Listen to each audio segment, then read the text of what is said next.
Hello. I'm just getting everything ready. I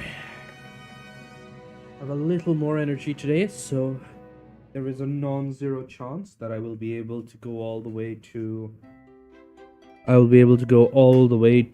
the MCQ update as well. Sorry, the Mattis update as well. Give me a few minutes to get a couple of things sorted.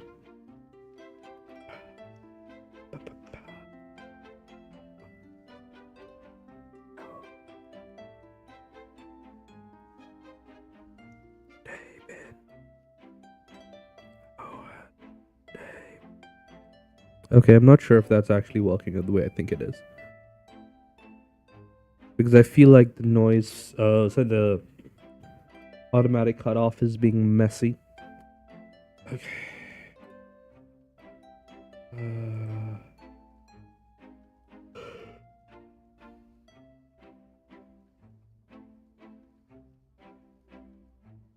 Apples.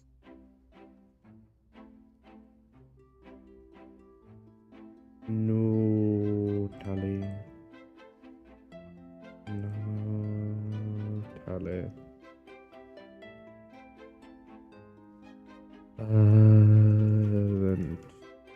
Not actually.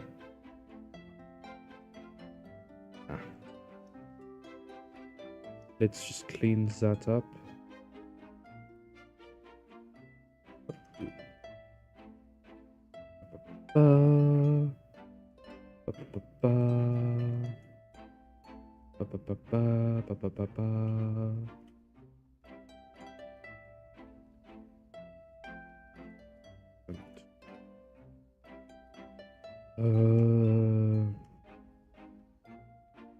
Yes, I need to set the category.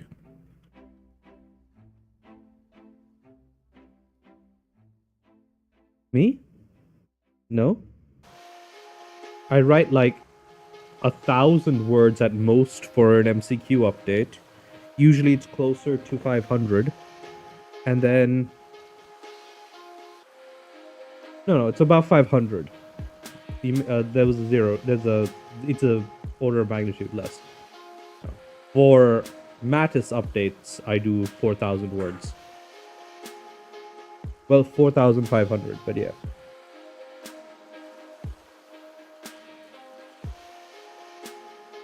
I have been.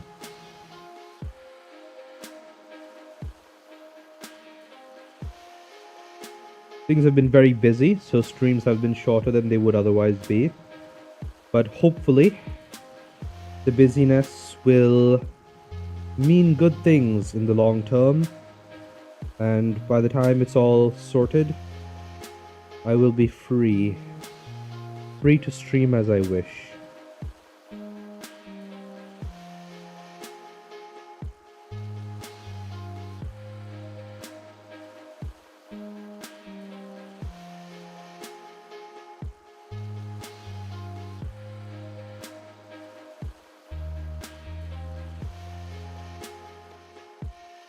Oop.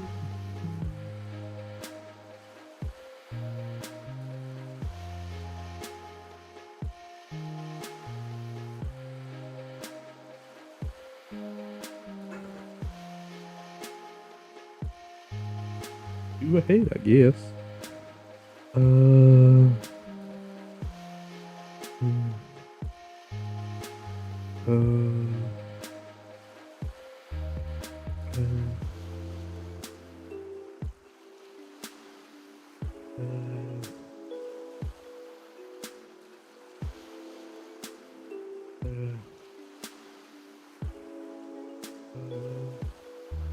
Hello.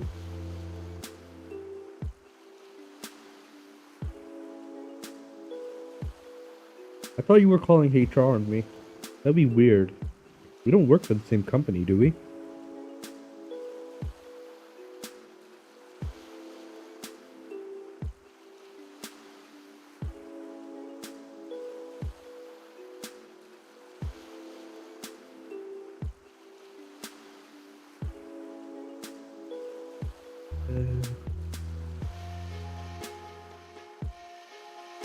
Alan's first message to me today was HR. Alright.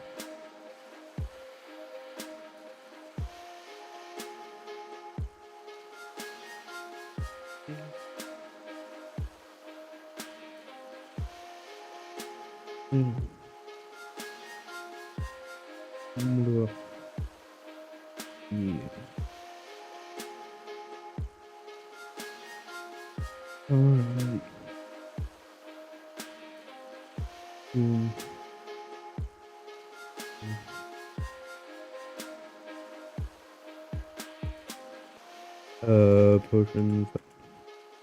Uh,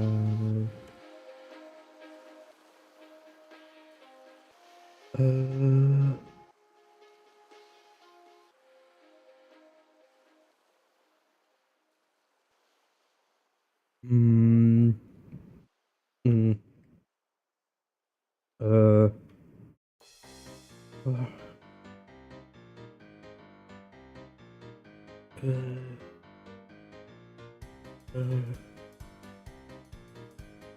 mm,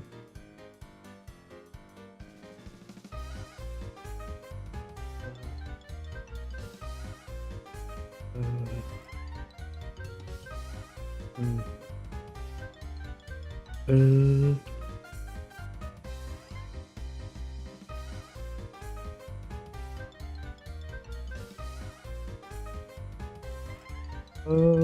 I don't normally eat chocolate very much anymore.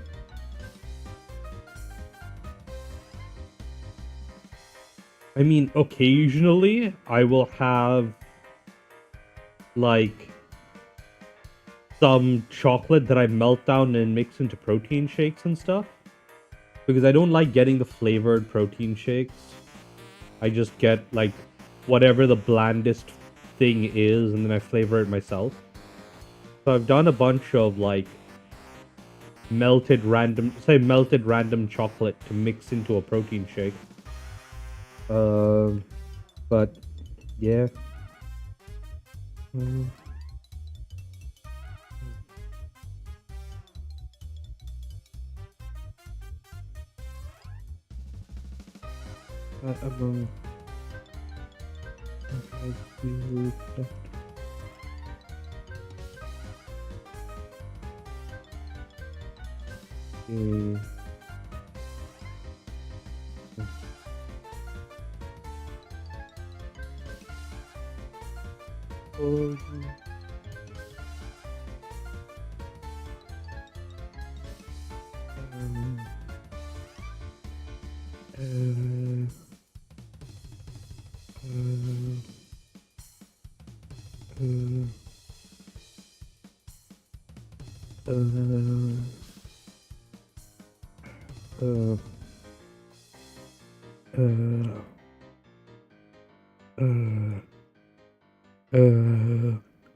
let's see.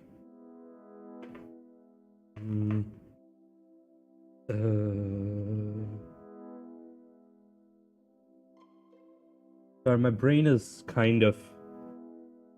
I'm figuring out how to write this because this is a weird situation where I'm trying to balance the skills of a foreign enemy with prior knowledge of magical beasts with the actual value of the astral annelids. Coming up almost immediately.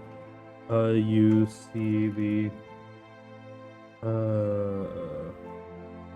magical aura surrounding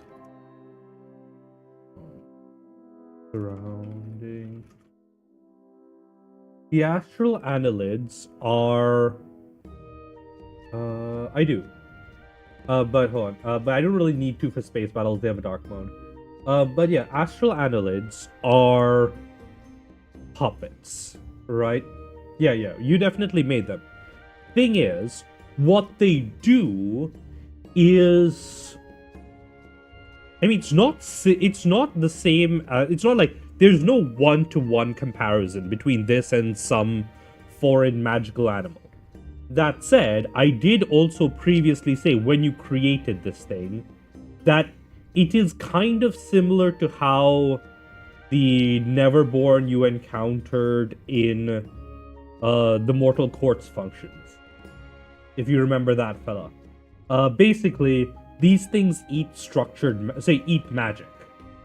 Now, they can't dig into souls, but when they aren't, when they aren't eating like normal, like organic material that you make ships out of, so basically wood and stuff, they are eating spells, right? So I say eating, more like grinding it down into mulch and then like pushing it out the other side. They don't actually have a digestive system, so they can't really gain much out of it. Technically, eating spells is more nutritious for them than eating wood, since in some way consuming magical constructs does actually contribute to their internal structures. But it's like more of a curiosity than any optimized thing. It's just kind of a evolution of how magic functions as a relation to the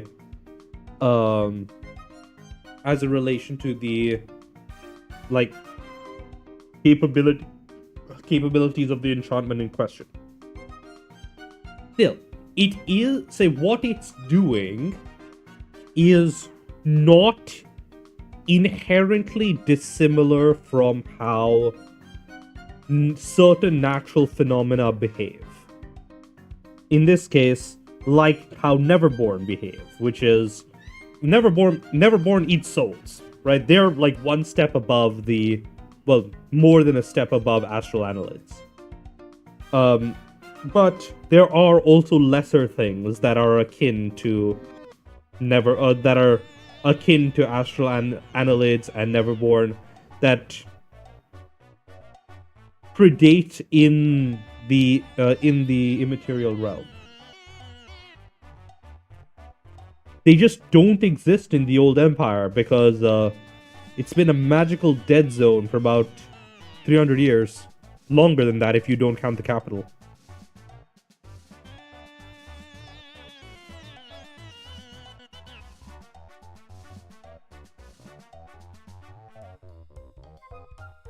Start to and shimmer. Is the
Yeah, I believe mine is deactivated for Spacebattles specifically because I already have it set to dark mode.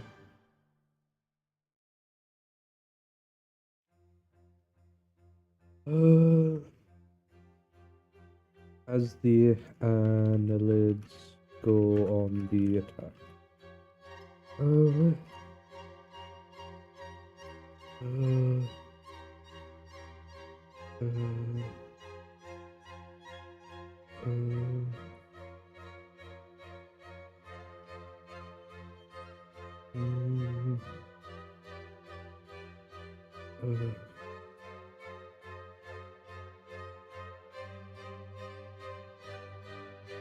I mean, Obsidian has headings. It just has the markdown headings.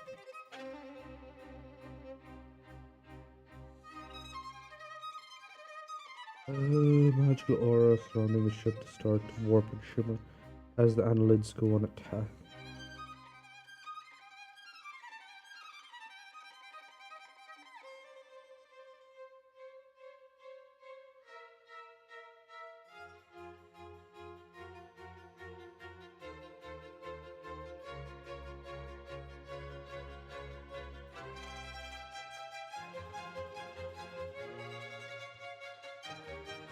Oh, that's useful. Um, uh,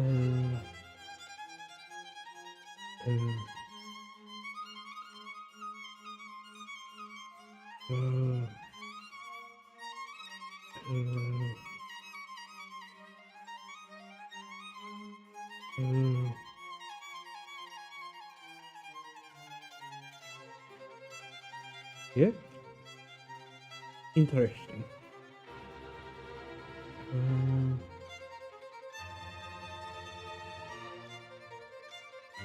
Did I put the astral annelid?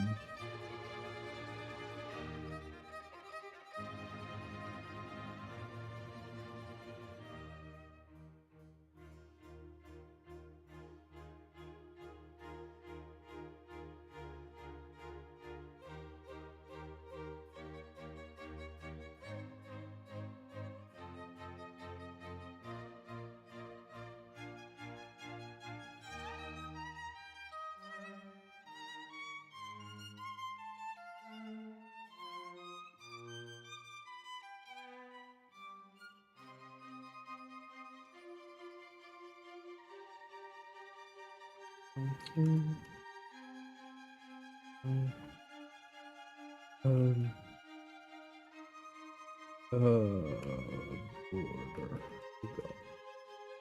Series.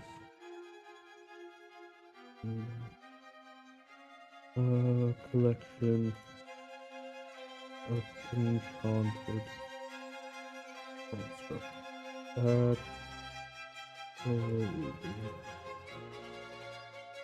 Okay, I need to update the defenses. I believe it starts off with like 4, plus the stabbing steel nettle is a 6, plus the border guards will up that to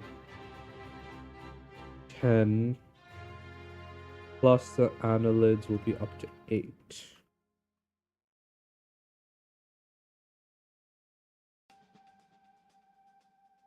Outer reaches of the clan contact. Carrying with them. Able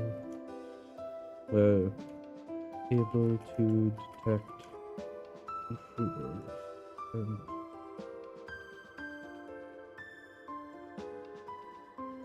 even deal with lesser. Within the home, a spider-like defensive that will work together to attack, try to halt. Attempted.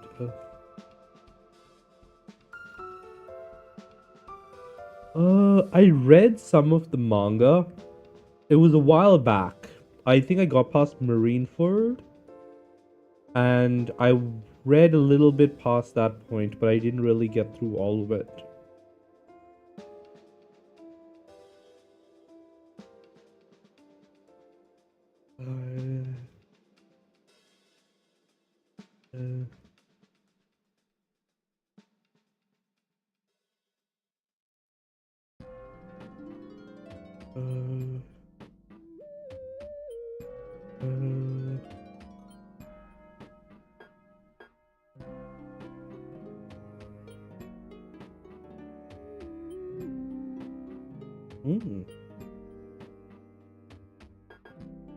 Assassinations.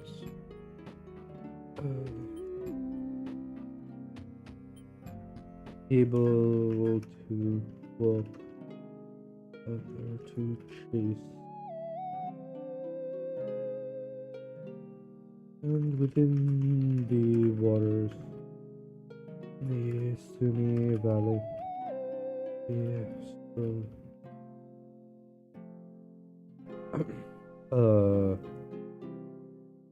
curious creations capable eating producing our ships too little.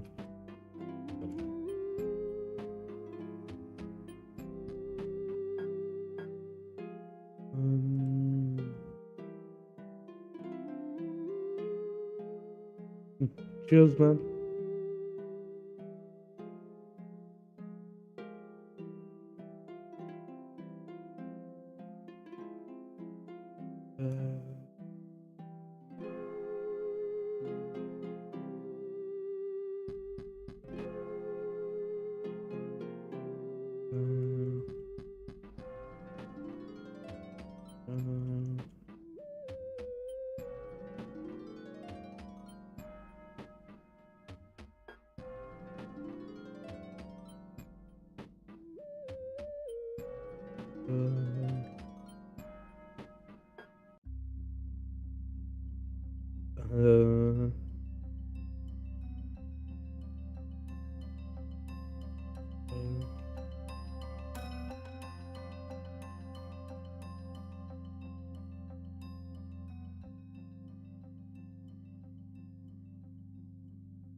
No, ours and they wouldn't be available. Wouldn't be part of this.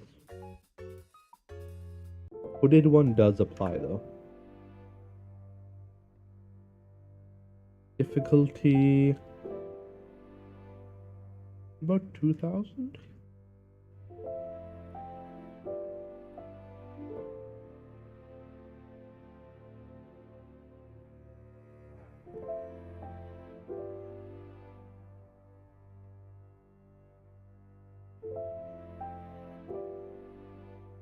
$2,200? No.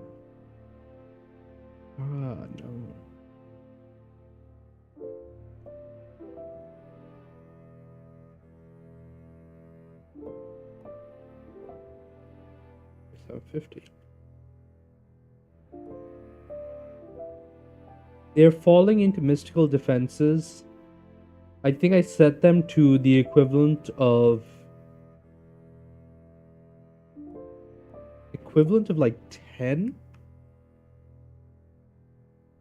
9 or 10.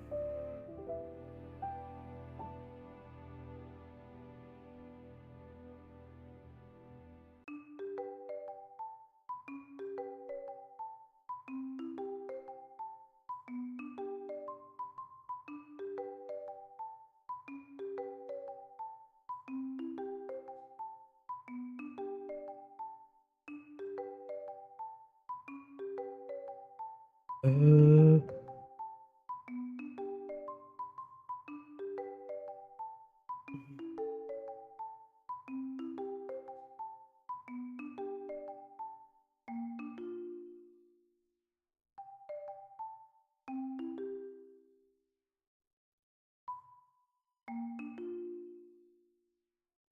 I attend major dice.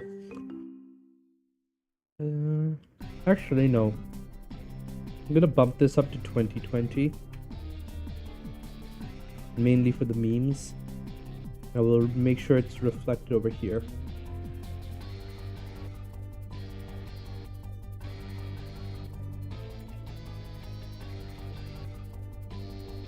$18.18 was what I was going to put it at, but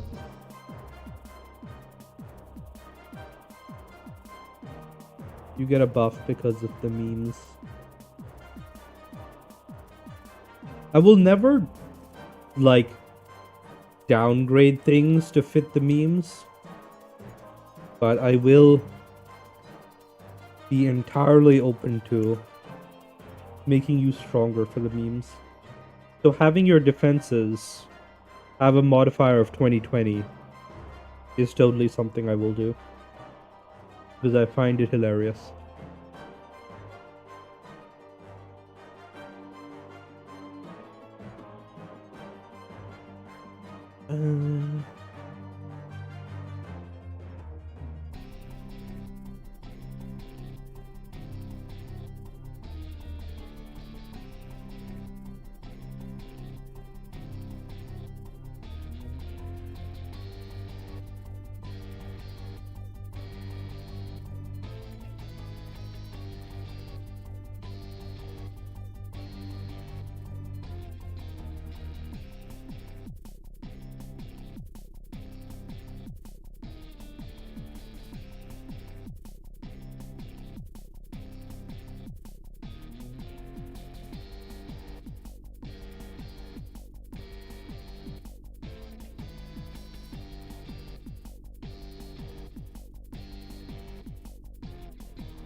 Okay.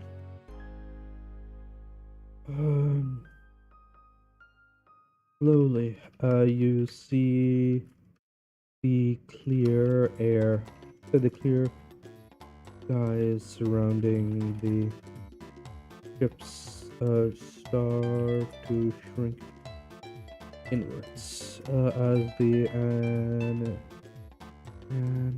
its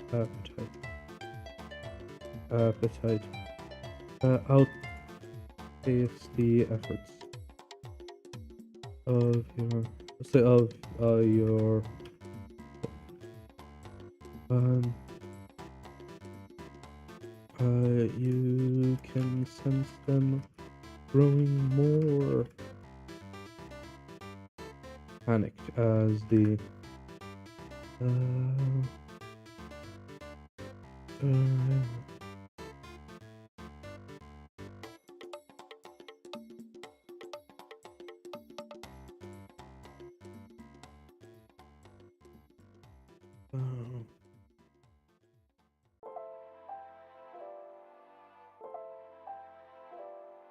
mm,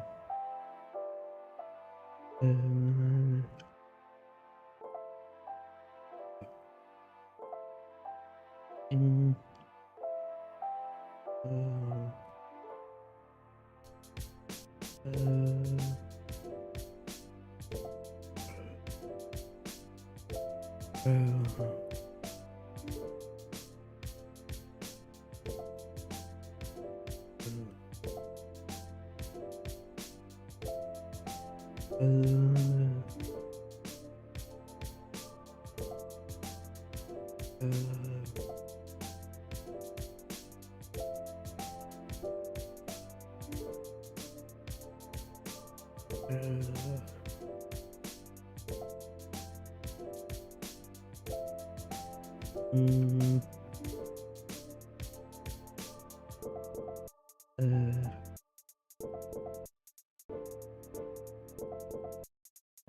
as the magical structures they continue to weave their surroundings, grow weaker and weaker. The assault your constructs are carrying out grows more effective. They retask their mages to deal with the encroachment, attempting to do something, anything, to slow down the progress of your weapon.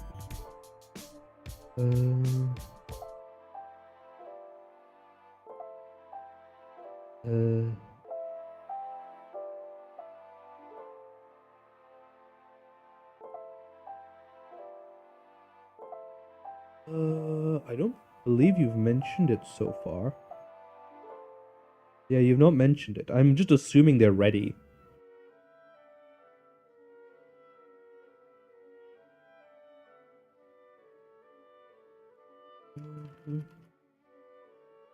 Um, Slow.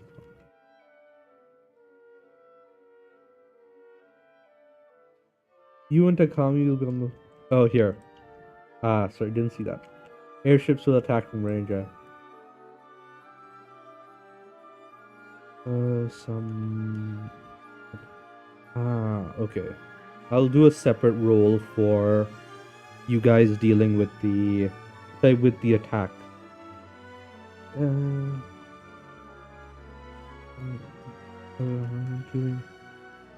you and your.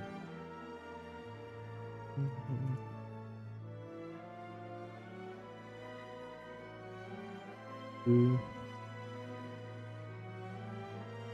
Lucky. In the air.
The environment isn't the most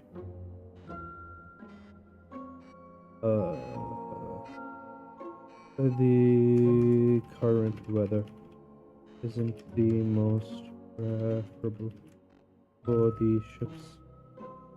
You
Mm,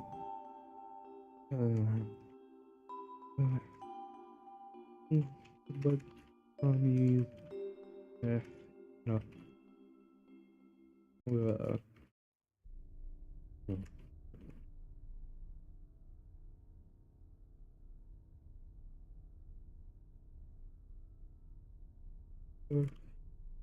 Uh, own application evolve in record time as she seems to be taking cues from the foreign. No, that's mainly because I feel like the Minecraft YouTube community is fairly saturated. Maybe if I had like a lot of time, I might do a modded stream. That seems perhaps interesting. Like maybe I could do something more magic or technology based. Or I might go like all the way back, do something super classic, and do a Yogscast style, like roleplay D&D almost kind of setup in Minecraft. That would be nice.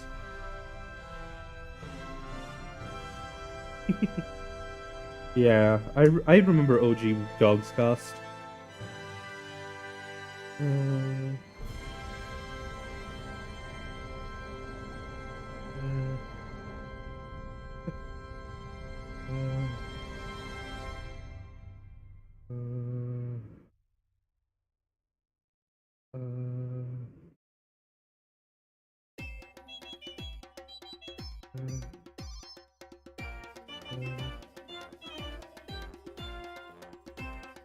uh, uh,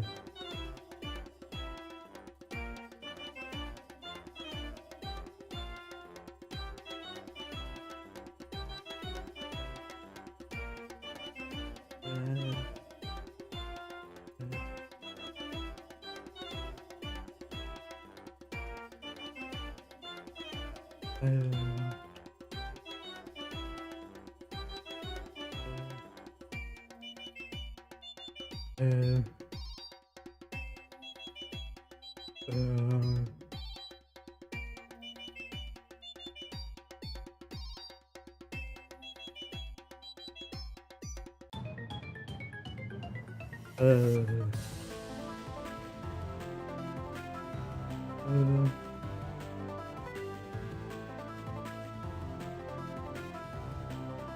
uh, have like I understand I actually do have mobile verification on my Discord, and technically like SMS based 2FA is better than is better than nothing. Oh no, I'm not talking about like authentication to join the server. I mean for my account. I have Discord, side Discord stuff. But point is, like I don't particularly care if my Discord has unregistered users. Until and unless I become big enough that I can't moderate it myself, I won't be taking significant measures. But but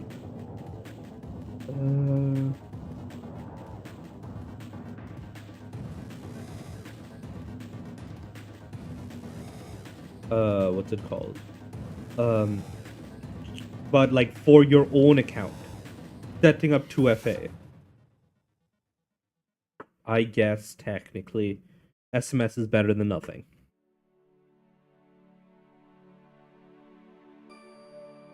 Uh, uh, uh,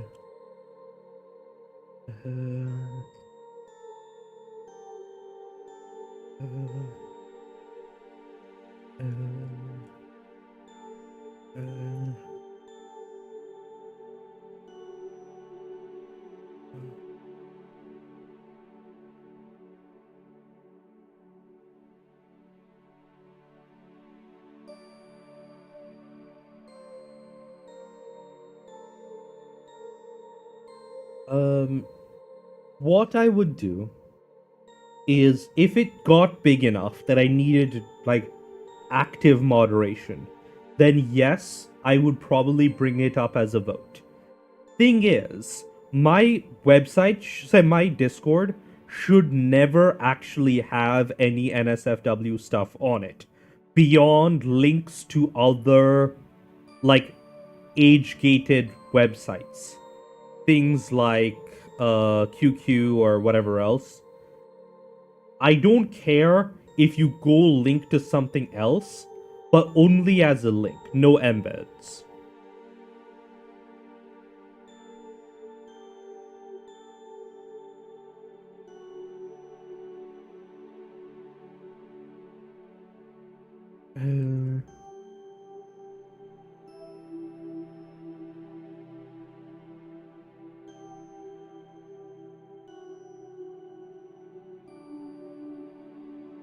No, I don't mind certain embeds. I don't mind safe for work embeds, but for bots, if they join, then I will actually like manage them myself.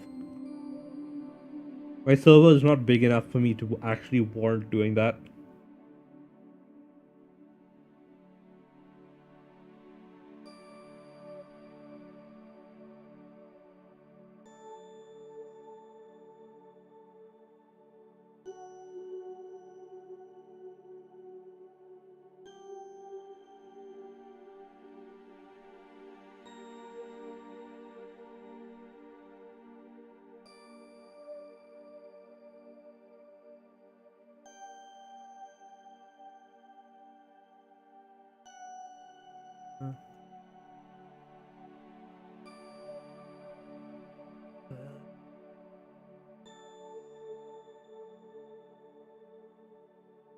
But yeah, my server should not be age restricted. I do not want my server to be age restricted. That is not the purpose of a community server. If there is any behavior that would mean that I would have to age restrict my server, then that is by default against the rules.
Oh yeah, I'll add a note here.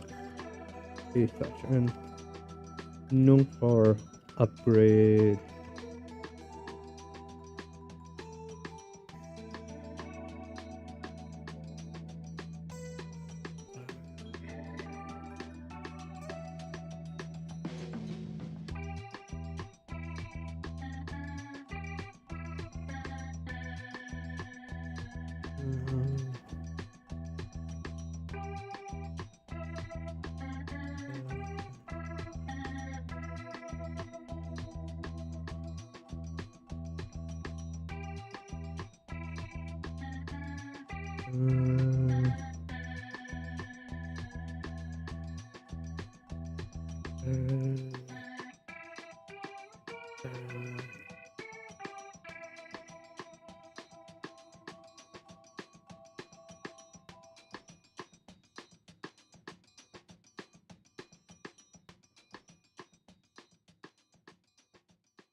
Yep.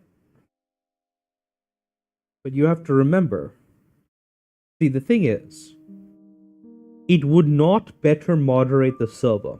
It would make it easier to moderate the server. Those are two separate things. Technically, you can also solve the moderation problem by improving moderation in other ways. For example, you can probably find a bot that will that will stop any users that are less than a week old from posting links, and ban any user less than a week old who attempts to post links or whatever, right? You can set up a bot to do that, can't you?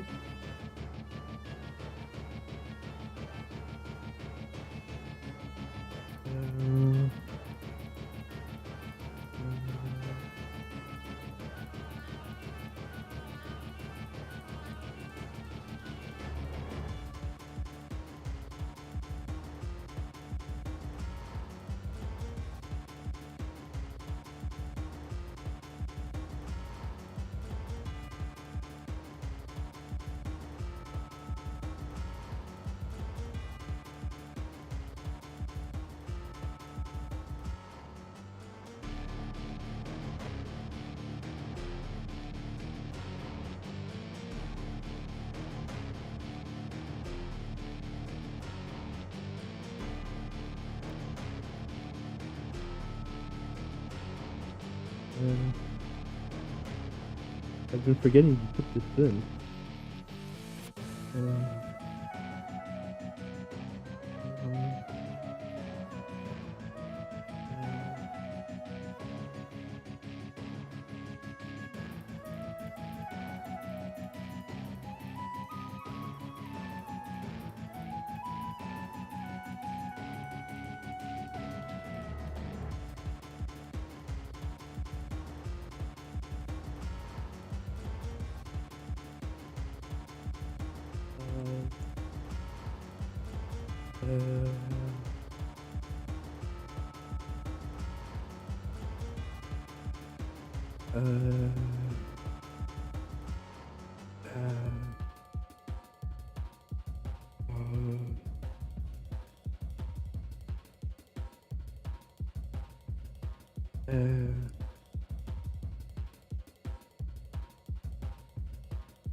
And I need what's his face.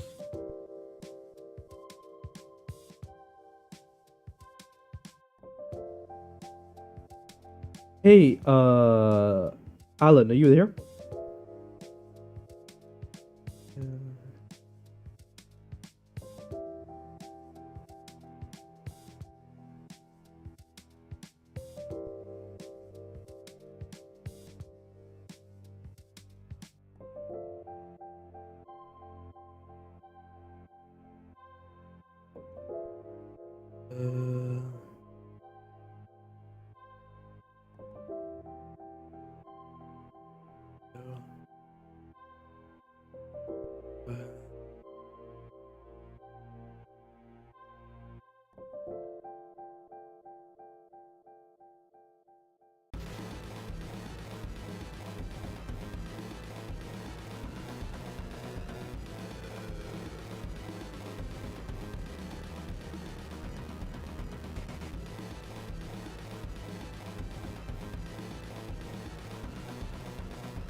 I don't. I have SMB share on my desktop that I occasionally use, and as long as I'm on the same network, I can transfer stuff to my other machines. It's not super often that I have to use it, but I just act ahead of time. I do have a plan for when I have some more free time and some money and RAM prices go down to set up like my own personal network server, like network storage stuff, where I'm going to be doing a bunch of things. But that looks like it's going to have to wait until like 2027 earliest. Gods, I hate Sam Altman so much. Windbag.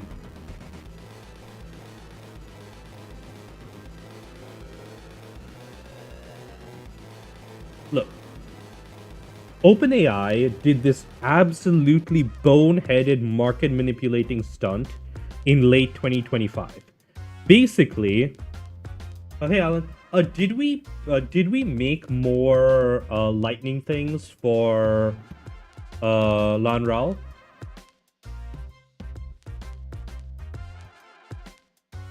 I'm trying to find Lanral's traits.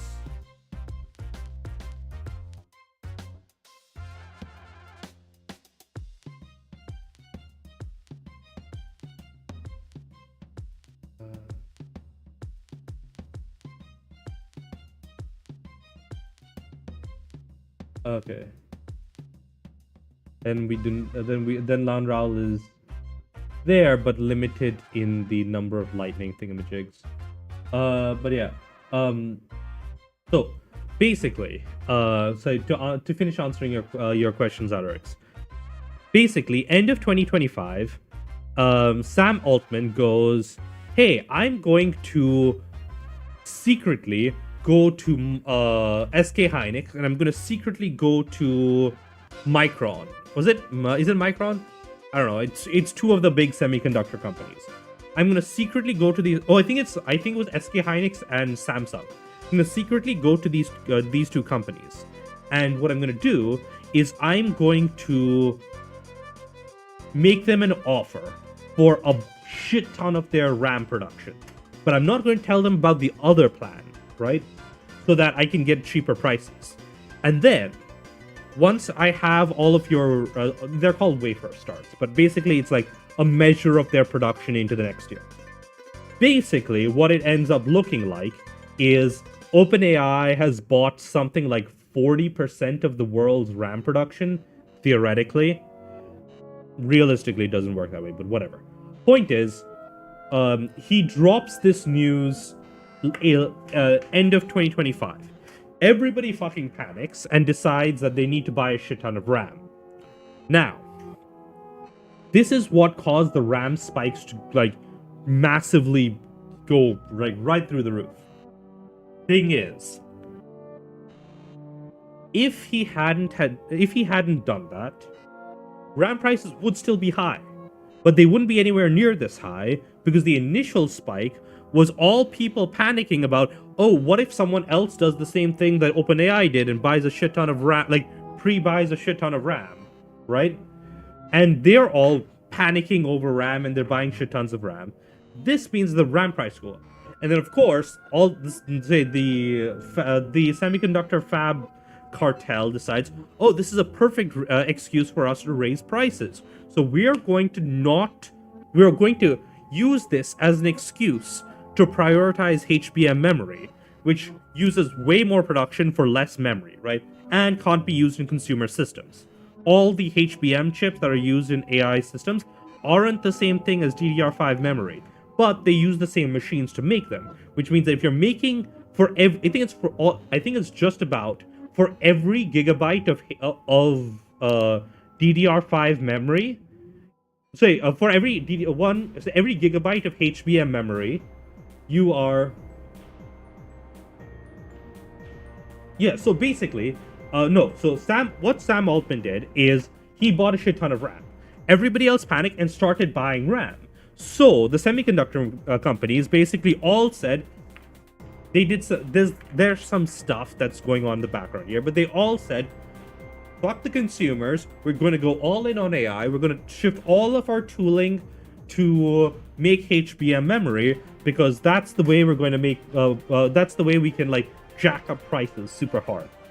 Now, thing is, for each gigabyte of HBM memory, you could have made 3 gigabytes of DDR5 memory. Right now, if you take into consideration the prices, it is technically more profitable to make DDR5 memory.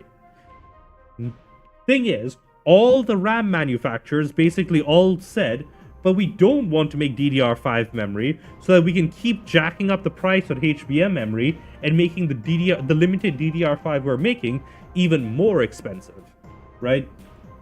So, because of this, RAM prices have basically tripled, right? Which is fucking bullshit. And all of the prices of all that shit is like super high. A bunch of other computing prices are super, like storage is also getting super high because that takes a lot of bullshit. And by the way, you know what's the worst bullshit? Of all this? They're not even using the fucking GPUs. They're not even fucking using the GPUs that they've bought. Microsoft just out and said this like a few months ago. They've got warehouses full of GPUs that they can't even put into servers because they don't have the data centers to put the fucking production in. So, you've got this whole friggin' RAM apocalypse for no reason because AI companies are buying GPUs that they can't use just because they want the AI GPUs so that if they ever figure out how to get the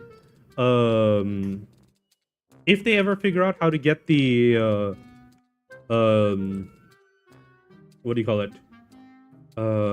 If they ever get the data centers up, they want to be able to put GPUs in them, right? So, A, the number of GPUs they're buying is bullshit. B, the data centers, which are like getting stalled left and right because of all of the like insanity that is like all of the regulation breaking that the companies are doing to do this, and then fucking over local electricity prices. Basically, you know what? Say, ignoring the water, ignoring everything else. The big, like, even if AI companies shifted to like air-based cooling systems or whatever, yada yada yada, closed loop water, cooling, yada yada yada. They did whatever to try and limit that. They like dealt with they dealt with the sound problem, which is a huge problem because they make shit tons of infrasound, which makes everybody for miles around sick. Even if they somehow dealt with the heat problem, which is the fact that they are causing localized friggin' heat waves because of how much energy that they would be burning through.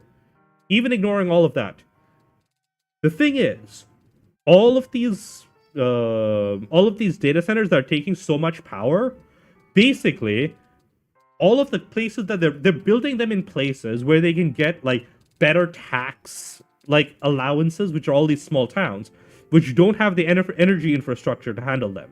So, what they're doing then is they're basically going, okay, we're going to make all of the locals pay to upgrade the energy infrastructure.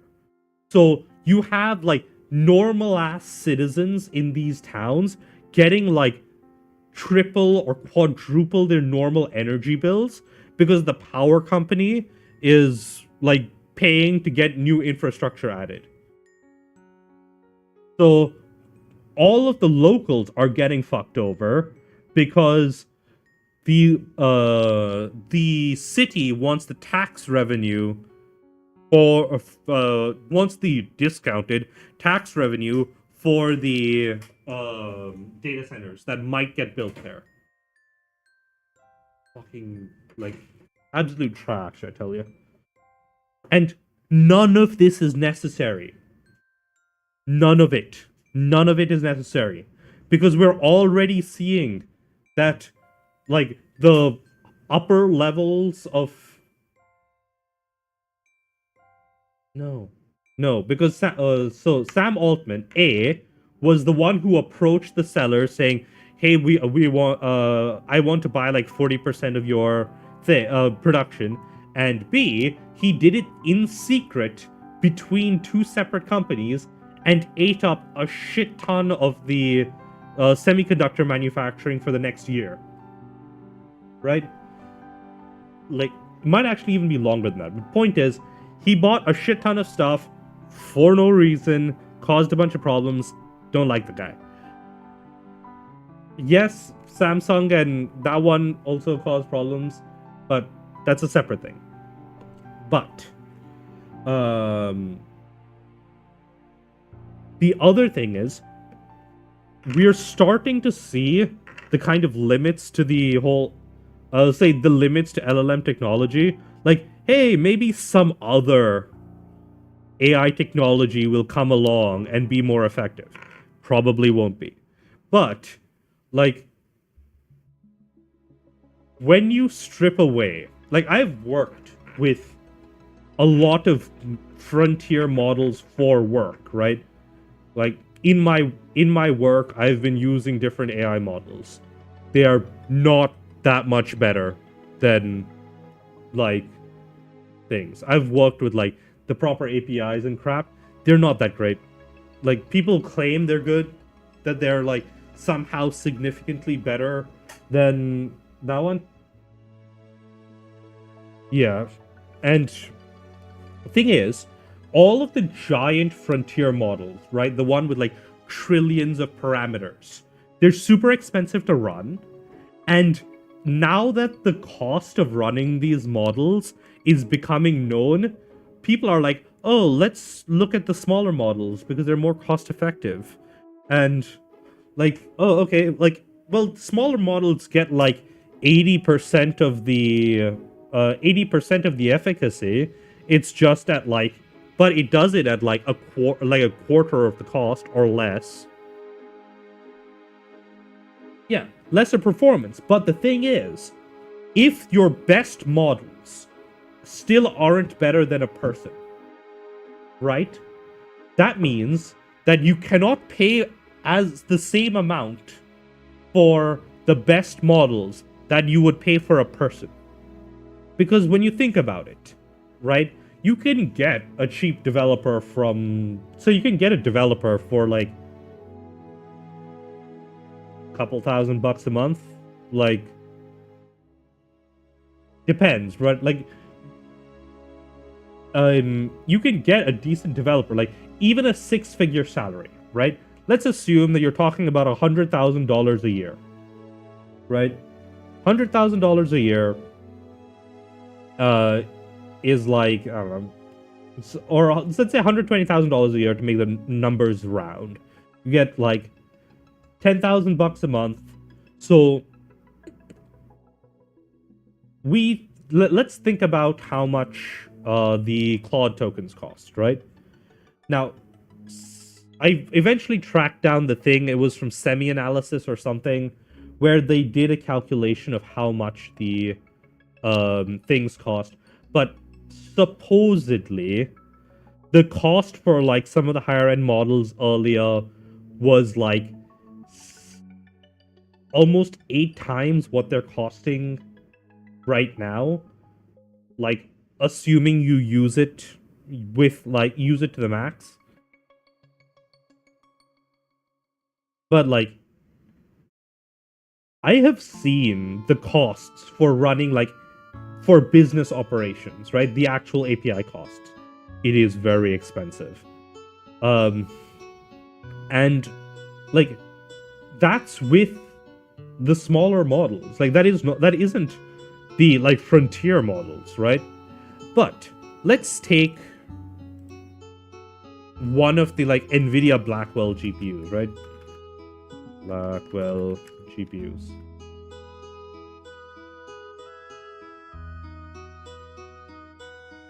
Yeah, but like, the thing is, for the amount of tokens that you would need for a serious coding project, right? For the amount of tokens you would need for serious coding projects, you would very, very, very quickly go beyond $10,000 for a month's worth of work, right? Like, and that is for work that, like, that would only make sense. And like, that's for work that you can't trust is good enough to deploy. Because, like, as much as Sam Altman is trying to pull off a Mythos level marketing scheme with this new OpenAI news that I don't believe. Basically, OpenAI released a news statement that, oh, our AI hacked Hugging Face. I sincerely don't believe it. My assumption is that they engineered something and they just had it hacked. Like, I don't believe the VM is. So the VM escape is theoretically possible, right? There could be some sort of vulnerability in the system and they got out of it. But it was definitely not air-gapped. So OpenAI put out a press release that said that one of their models that they were testing escaped the sandbox and got on the internet despite not having an internet connection, which I sincerely don't believe, and then hacked Hugging Face. The reason it did this is they gave the model some coding tests, and the model realized, oh, this is this coding test, and the answers for this coding test are on Hugging Face. So if I hack Hugging Face, I'll have all the answers and I can get 100% on this test. Right? That's what they're saying the AI did. They're saying that, oh, this AI, instead of actually being good at the tests, broke out of the environment it was in. It did a VM escape. It then somehow got access to the internet. So presumably what they mean is the VM didn't have access to the internet, but the host machine did, which is insane, but whatever. Hugging Face is like a website that hosts AI models and data sets and yada yada yada. It's not even that impressive. A, VM escapes are a known thing.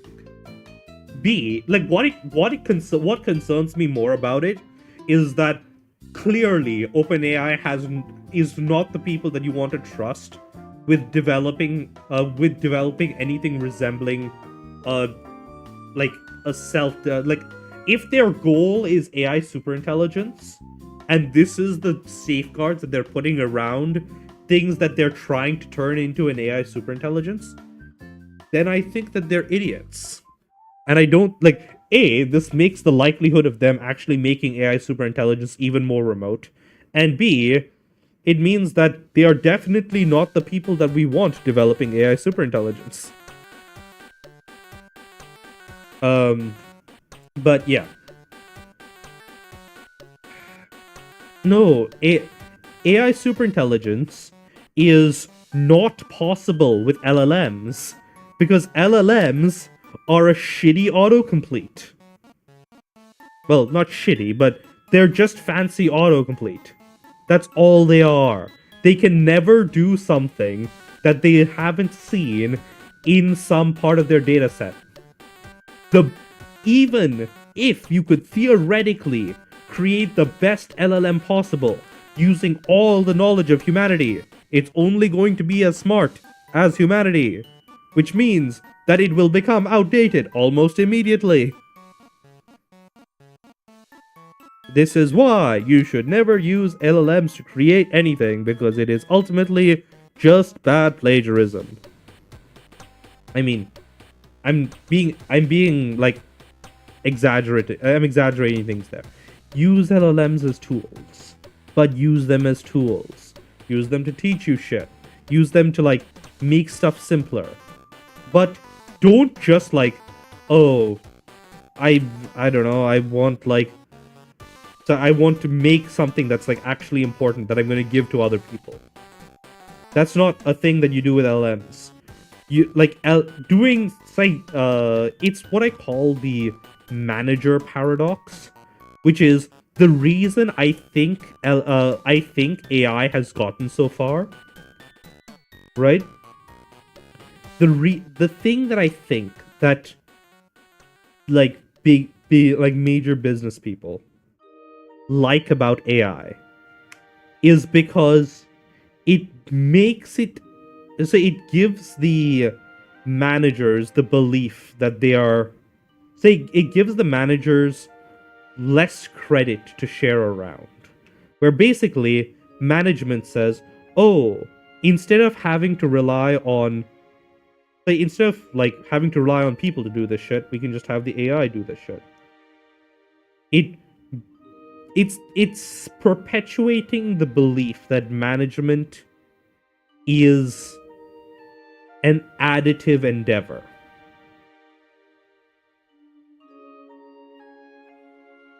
Yeah, so the thing is,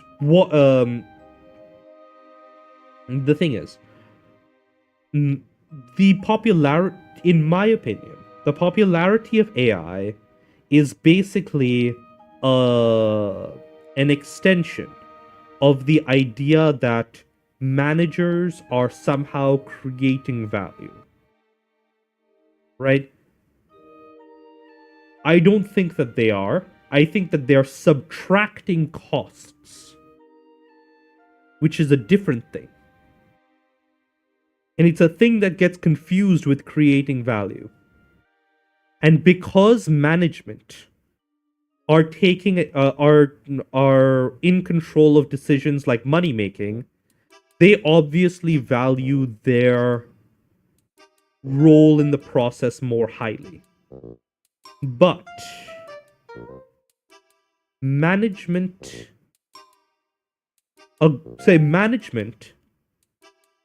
when you think about it, creating value is removing the challenges and the associated difficulties that comes with monetizing skill. And that is a skill in and of itself, and it is an important part of business. But what a manager does is it helps smooth this interface between production of stuff and consumption of stuff. They are a middleman, right? What they are doing is acting as a smoother translation between market forces and creative endeavor. And the problem is, because part of that smoothness is the management of money, right? One of the big things that, like, an artisan, a creator, what they want to do is they want to keep creating shit, right? So, and they're presumably not that great at the rest of the business shit, which is a nuanced, complicated task all of its own that admittedly is a very important thing if you want to, like, make a living off of making shit, right? Being good at making stuff is not enough to earn a living off of making stuff. You need to have some way of connecting the stuff you make with the people who want the stuff. That's what a manager is. It is about smoothing over the process of turning the process. It is smoothing over the process of monetizing a skill.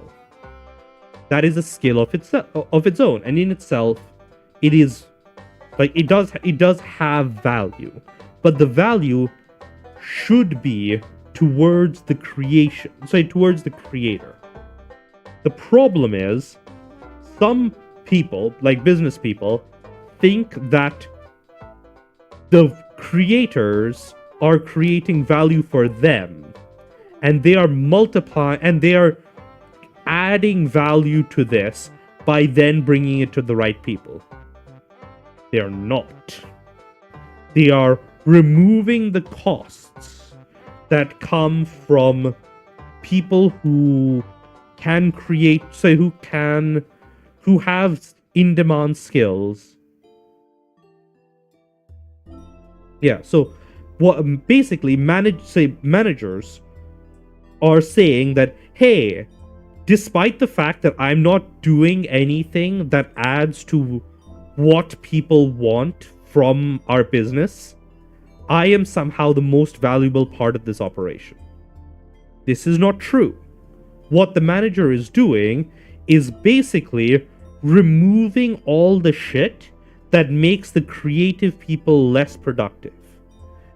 So if you think about it like this, a solo creative or a solo producer has to not only make the stuff that they're selling, they need to market it, they need to find customers, they need to transport it to the customers, they need to process payments, they need to chase up payments, yada yada yada.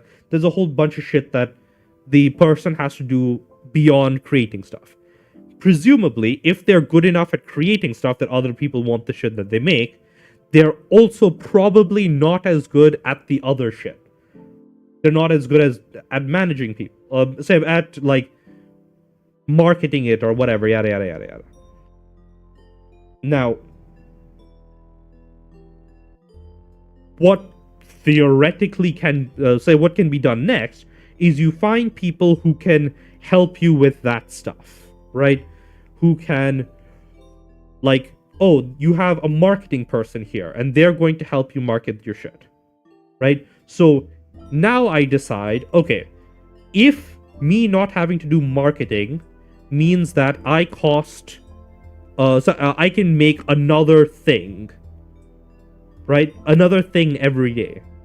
That means that this person is providing value to me equal to selling one more thing every day. So, like, that's the limit on how much you're paying them. And then you find other people, and over the sum total of this, because you've taken away stuff that you don't have time to deal with, you can now make 3 times as much stuff. But you're now also managing other people. You're checking in on all these other people, and they're doing other work. Right?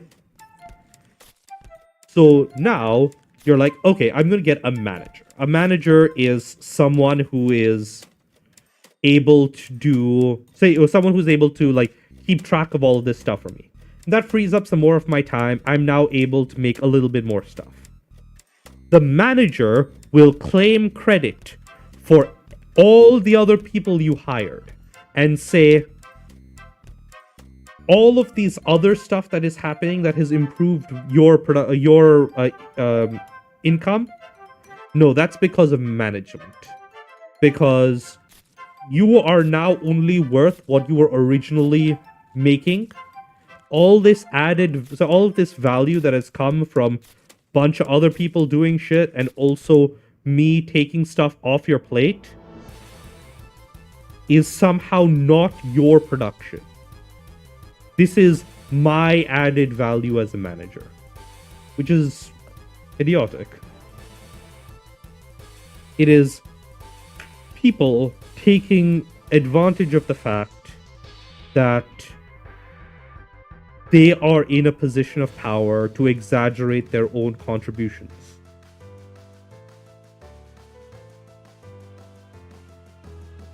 And the reason that I can fully understand this is because there's a thing called an asset manager.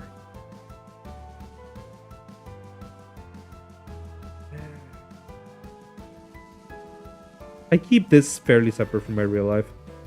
Though I might pull it down if I get really... Let's say if I really don't think... Say I think it might not be great, but...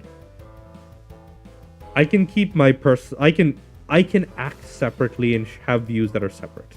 That's two separate things. Point is... if I look back on it, I don't think it's great. I'll pull it down. I don't know. Point is...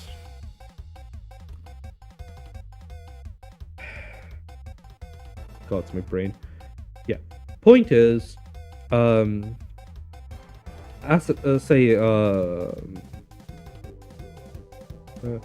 asset managers are things that are people with a lot of money pay to, like, basically manage their stock portfolios.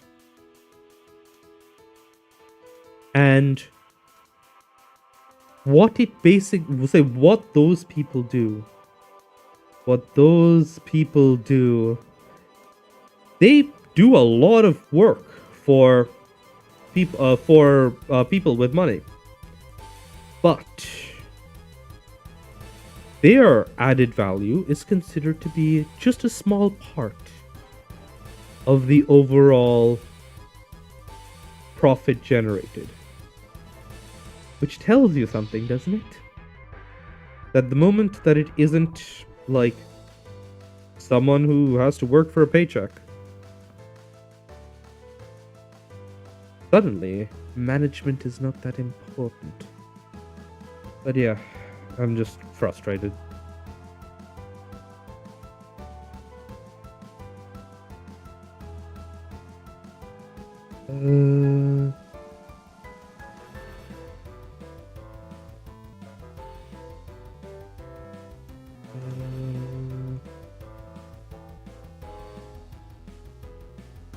But yeah, I might private this video, might not. Don't know.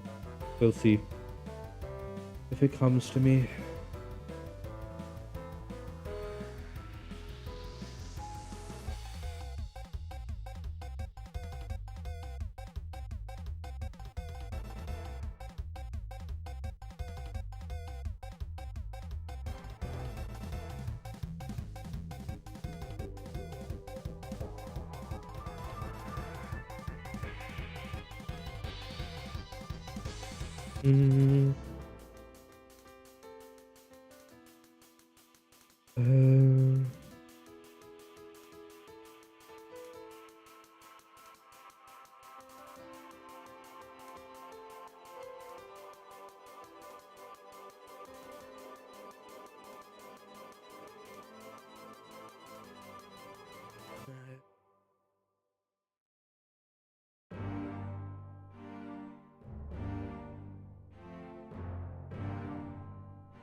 I don't really like cloud-based word processing anyways. Like, either way, I don't like them, so doesn't really matter for me.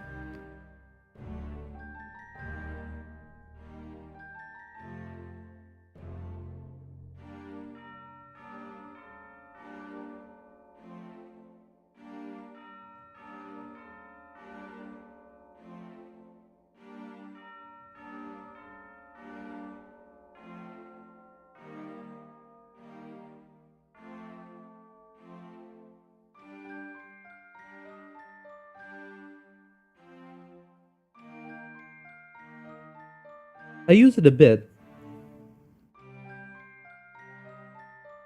Honestly, most of my writing lately is in Obsidian.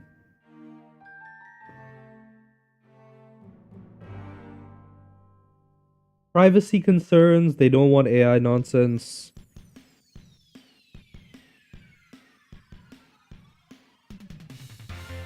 Like, there's different reasons. There's like a push in the EU to get away from American software that's going on right now that seems like it might be interesting.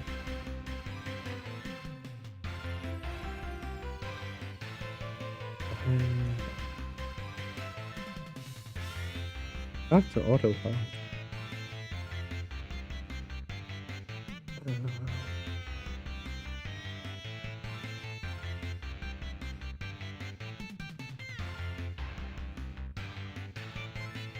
SQL passwords, emails, and credit cards shouldn't be stored in the database.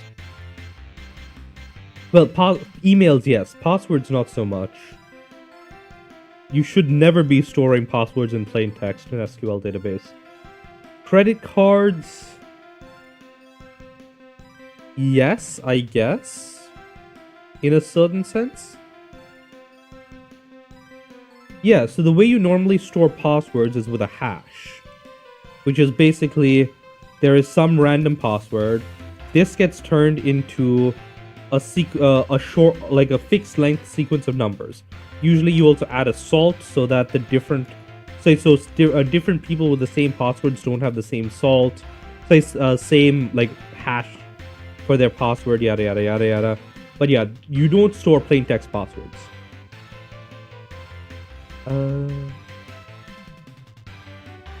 Emails, yes. Cards, I guess they do. But usually they don't store everything. They usually just store... I guess some do.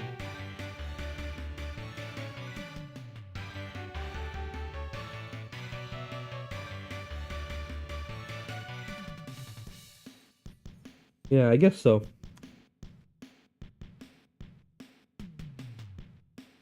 It might be a backend thing where certain websites store like a link to your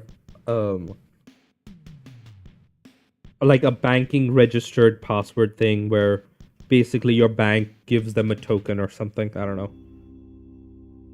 Usually a mess.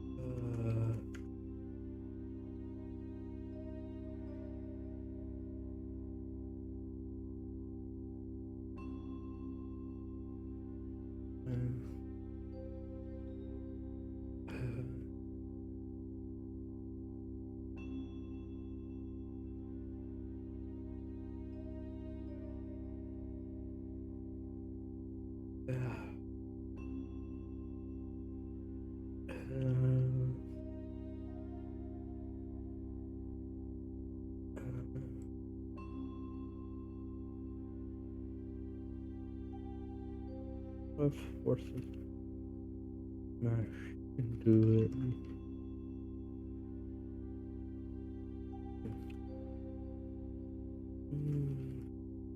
Good.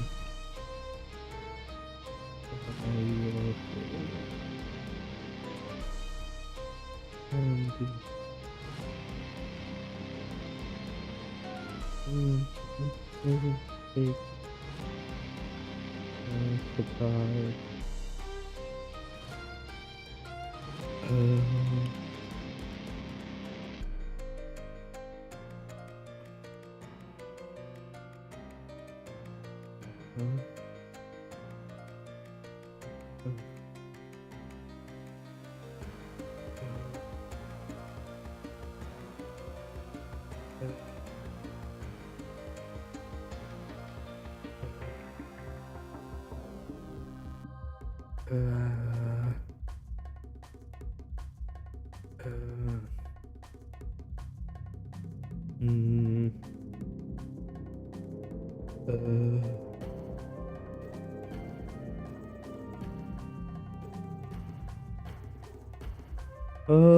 Maybe.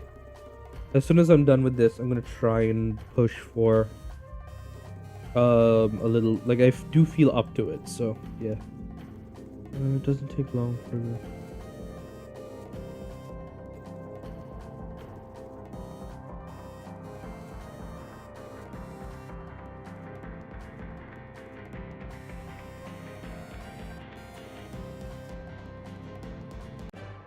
here. Pages.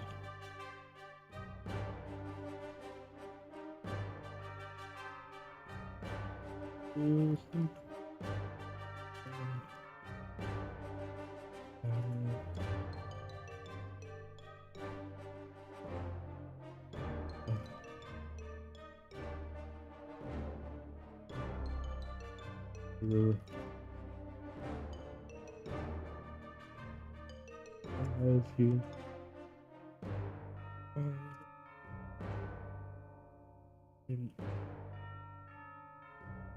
Yeah, face.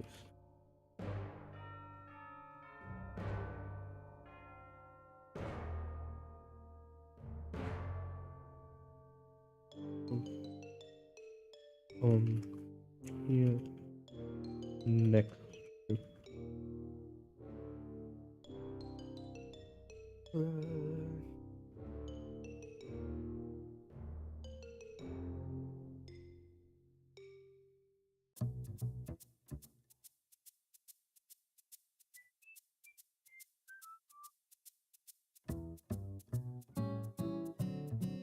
Yeah,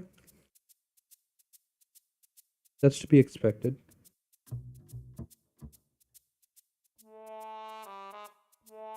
Think thing. Yeah, that's to be expected.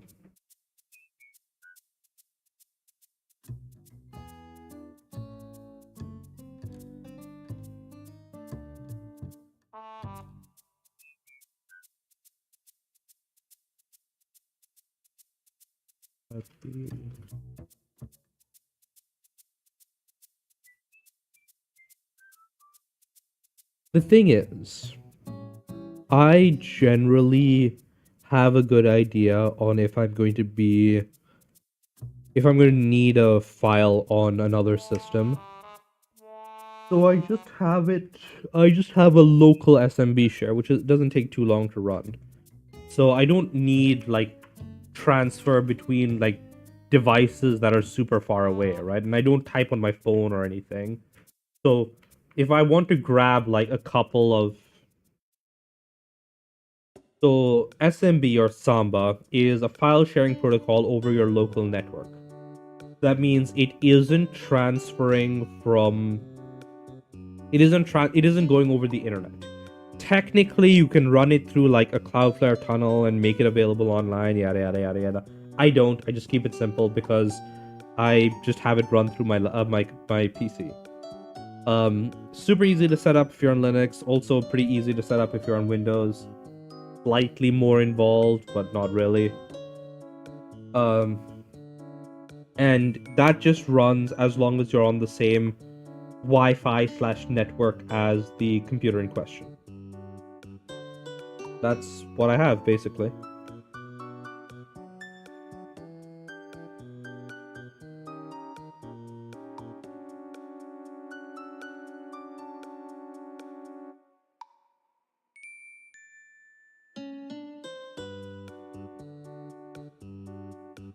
Uh,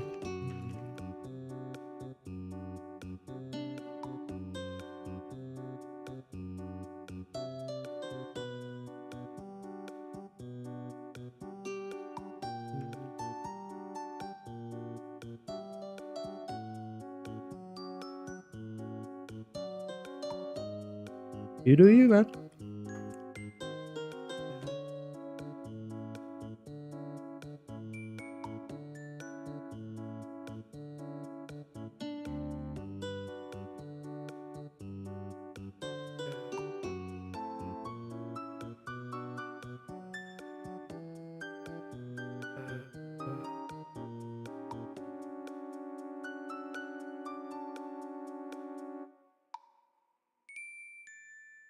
Yeah. Have you tried playing with a different class?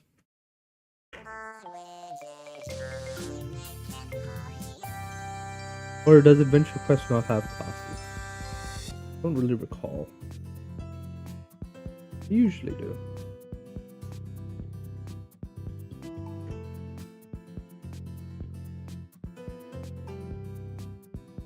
Do they plan to raise the level cap anytime soon?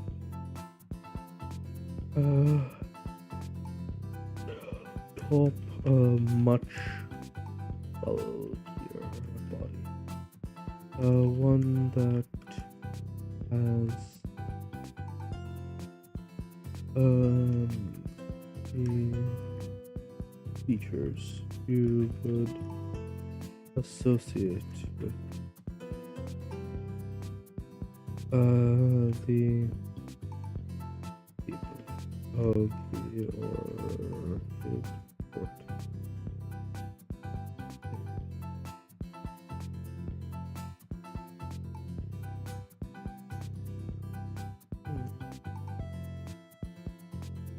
I mean, player level and monster level are different.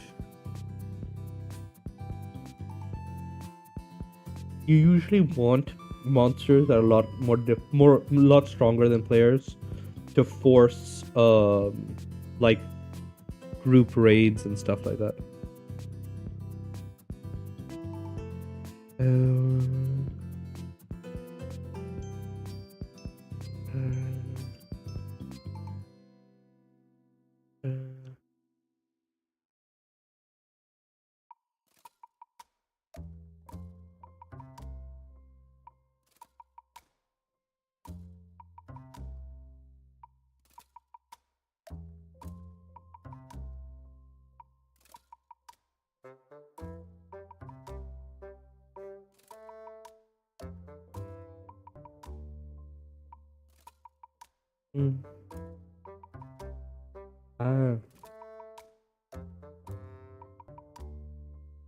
But even then, you want your enemies to be pretty strong so that like whatever damage system you use makes them a difficult threat.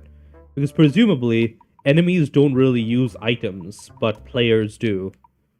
So there are always means by which players can boost themselves past what their level should be capable of.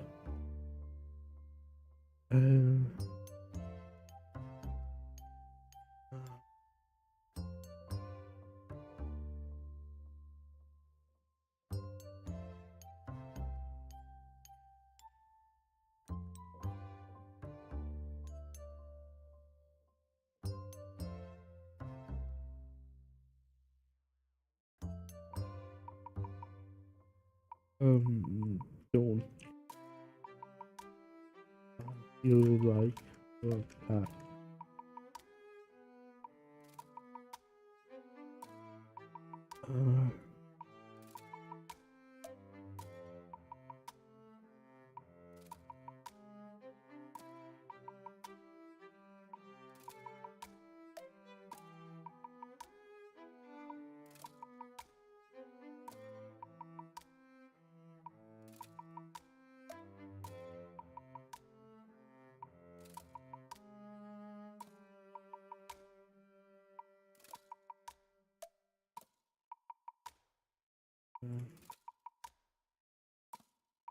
Yeah. So have I. So from what I understand, it's pretty good. They're doing a new. The creators of that are doing a new game, right? Like Divinity or something. Mm.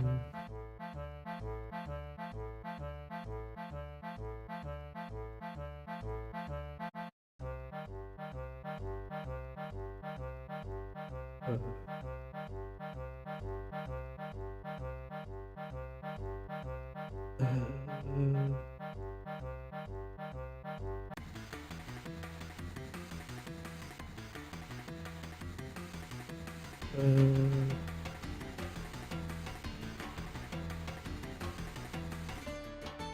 uh,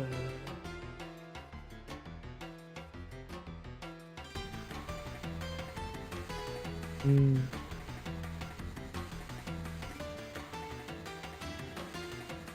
Interesting.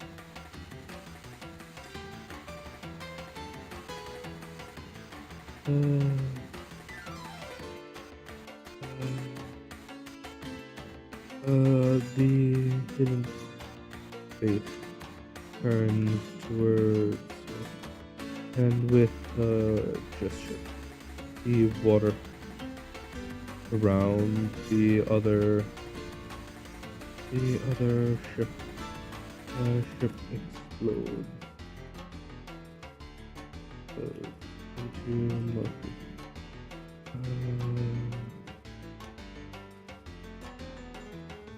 Dense shit streaming towards you.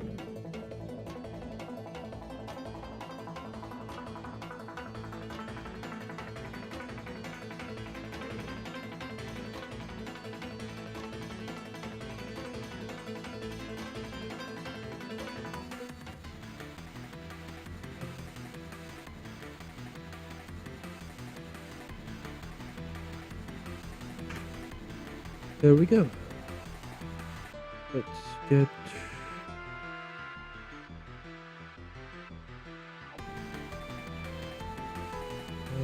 switch over to writing.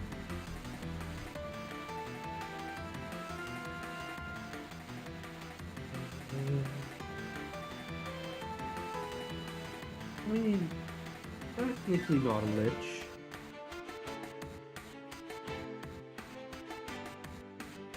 Yep. Chief has gone for his back.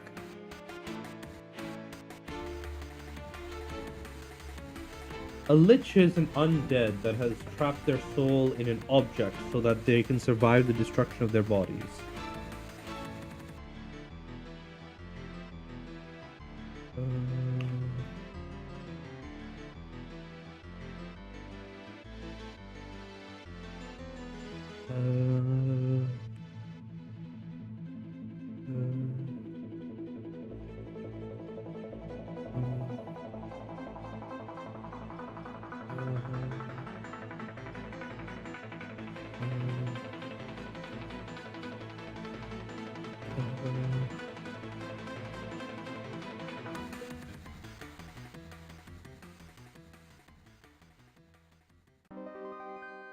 She was a lich.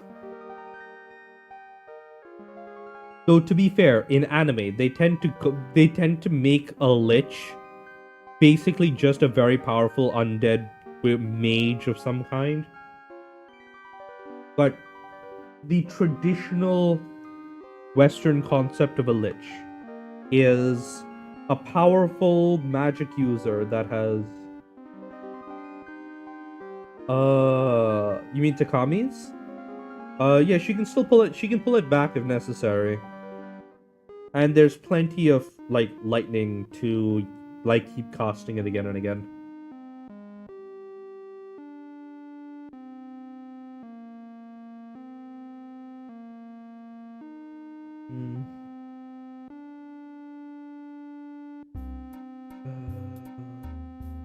Ow, come on.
Text.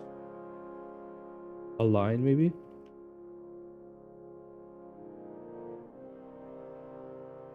Yeah. Oh, bye, Alan. Is this what you want?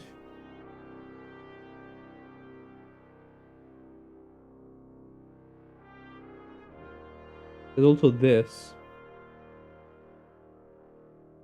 Yeah, you said that you wanted to make it the... Which sidebar? Like this sidebar? Scroll bar? You know you can just close the sidebar, right?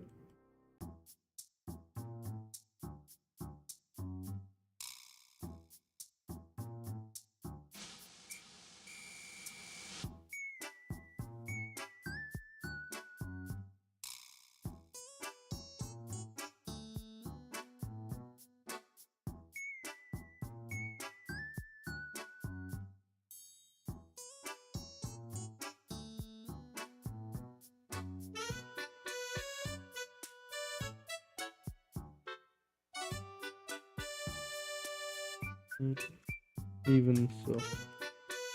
Another. Who...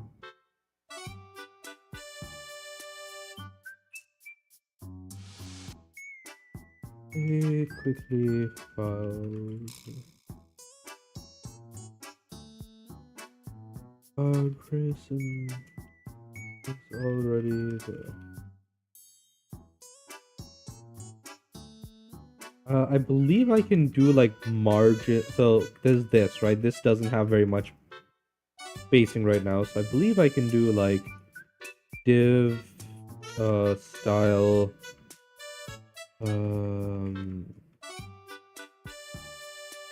I can do a margin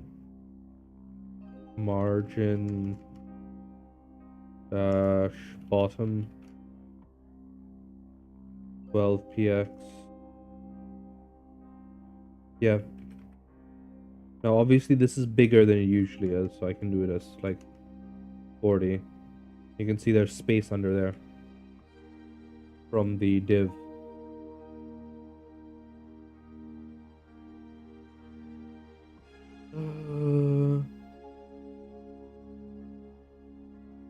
I'm fairly sure there's also styling that you can do. I'm fairly sure there's also styling that you can do to the whole page. There's a thing that I saw for like custom CSS in here that'll apply to everything.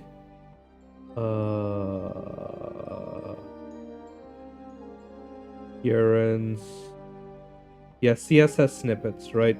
You can create your own snippets for this sort of thing.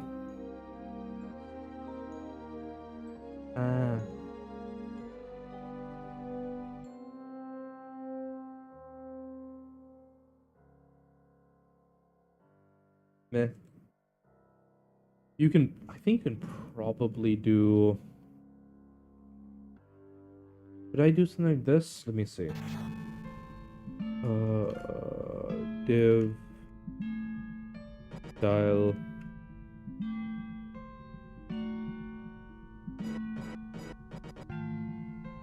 I do is equal to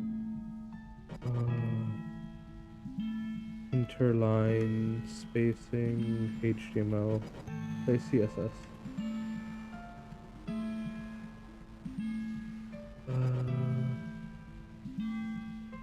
Oh, actually, CSS allow line.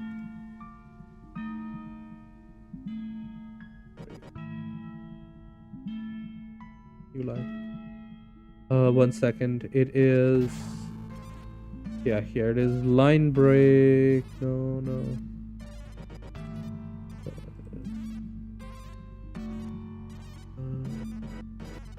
It is. White space is pre-line. That's it. So it's white space pre-line, and then it is. So that enables that, and then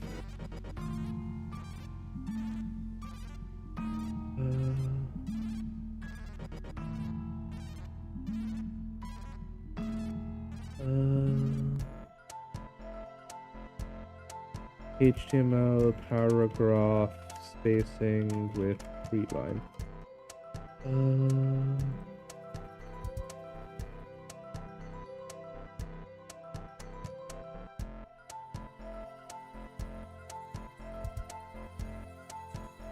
Just line height.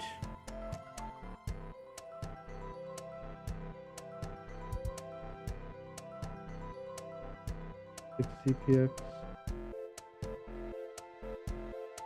No, that's not it.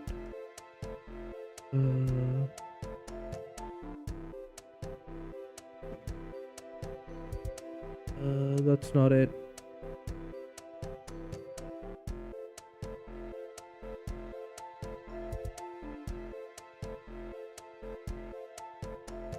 Not line height. Off.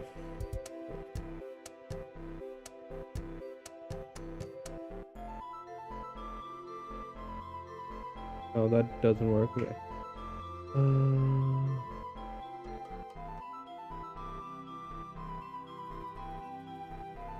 HTML after paragraph.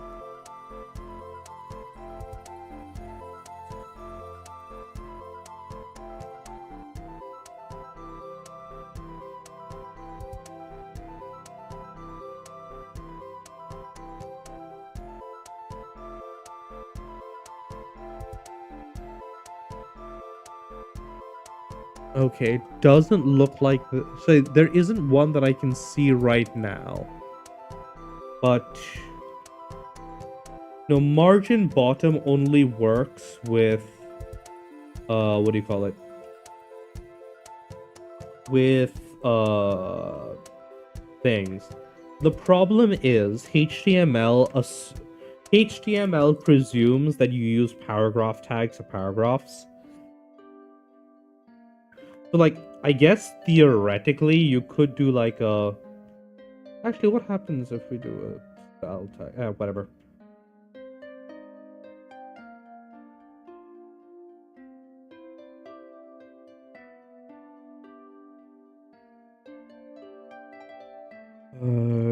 Shaking hand out as the and ready to greet them.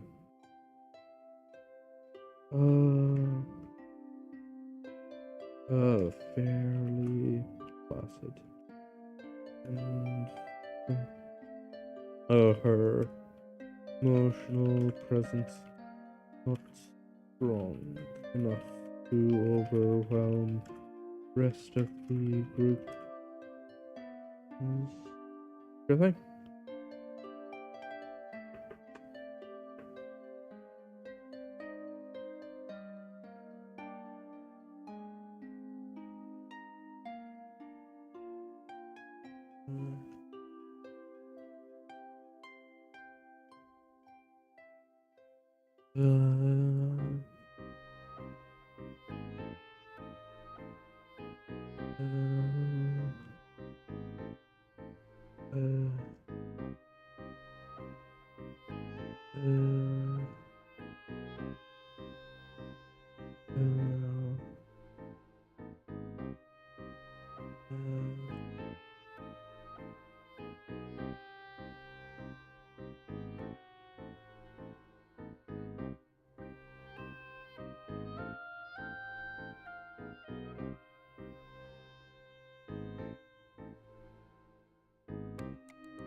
Reach out to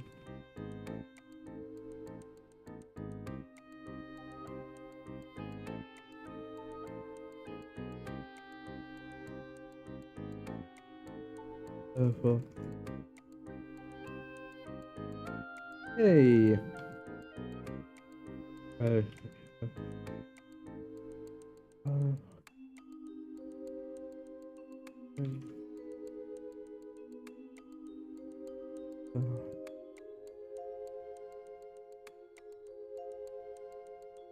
I just realized that.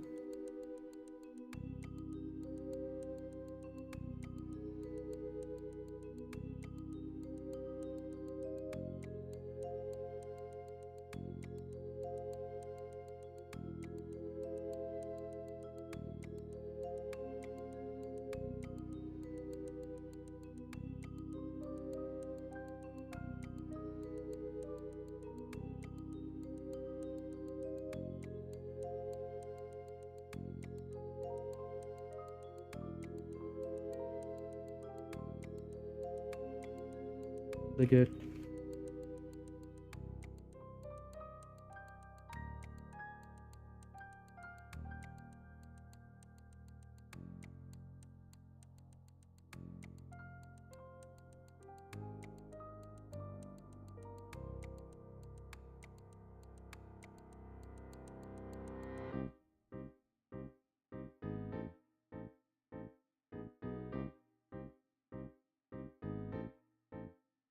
Did name this guy correctly, right?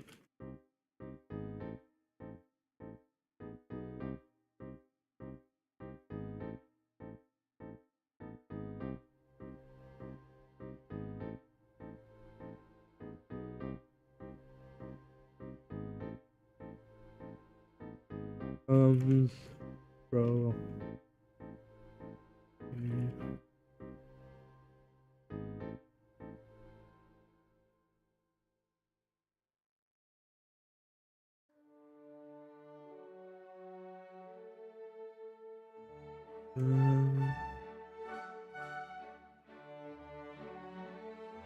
Um, in 2017.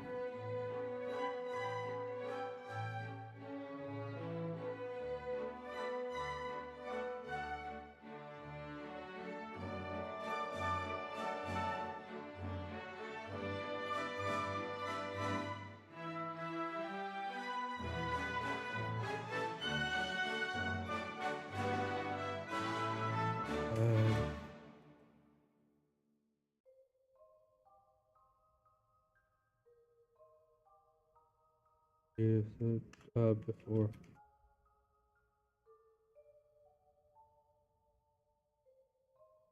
Um,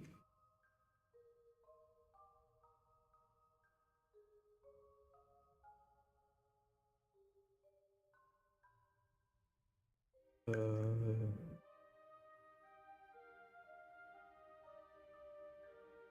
this, um, the protector has asked that I will be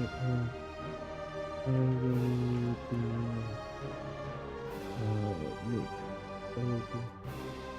I will be acting as the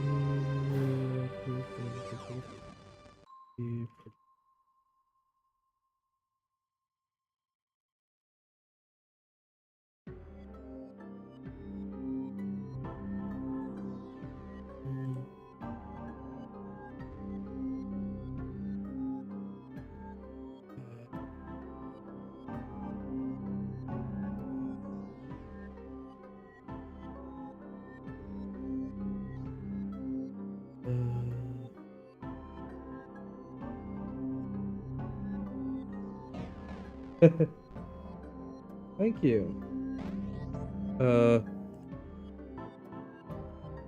Getting a couple more people usually. So hopefully, hopefully, perhaps in time I shall be able to make progress on that front. I still need to set up proper events to go with the bits that I now can do.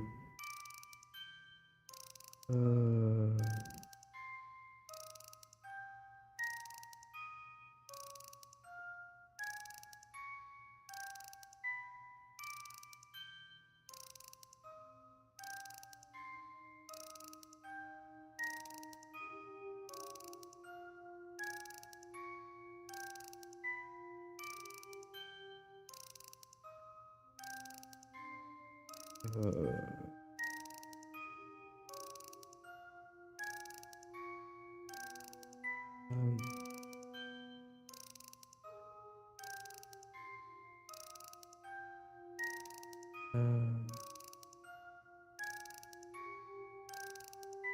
um, bar lookers rep at the at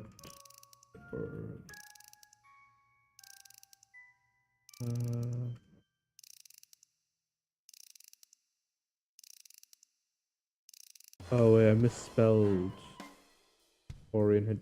This should be Torian Concordat.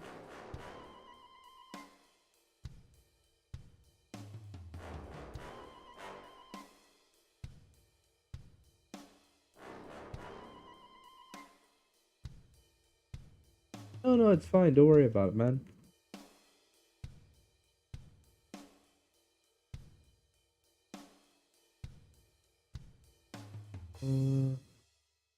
Probably not long. I believe that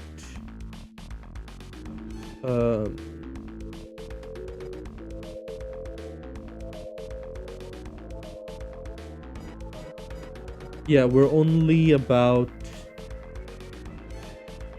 we're less than 100 words, or less than 200 words away from another role. But the thing is, I just got a really interesting role. One of the new ones, which is Wizard Drip, which is kind of like the various enchantments that make things happen in dramatic ways.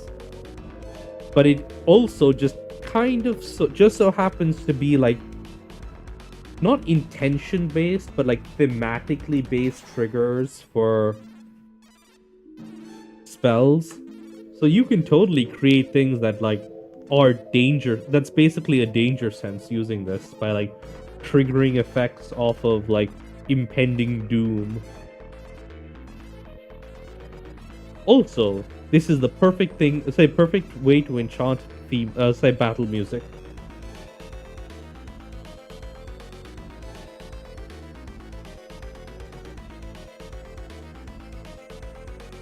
This is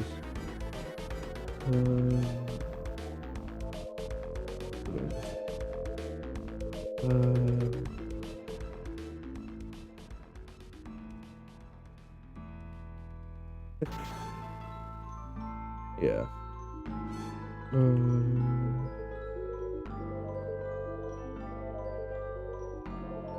I mean, it could just be that the moment a sniper has you in their sights, like suspenseful music starts to play. Or when you're being hunted, like a different thing comes up. But yeah, there's a reason why it's 250 points. And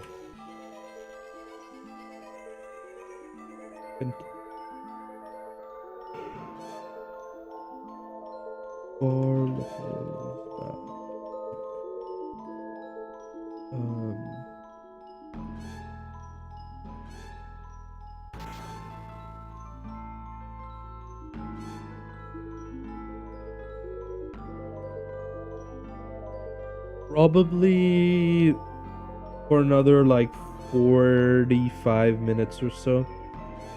Until the next hour mark for me. This can just spend these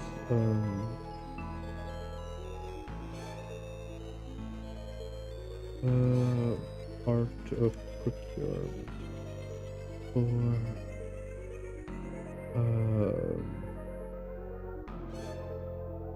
the colonization.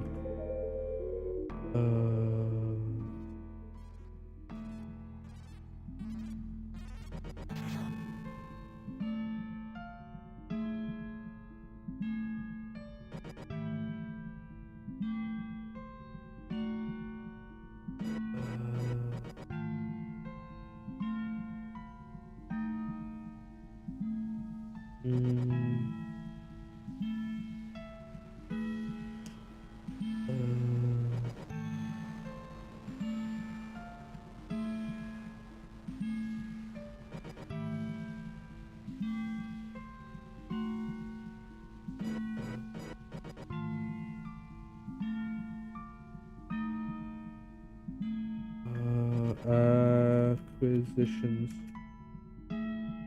of the agent for the Ministry of Colonization.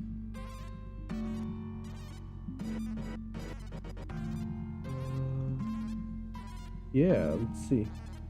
Actually, I need to check if I've got the roller running. Yeah, I need to upload the latest save.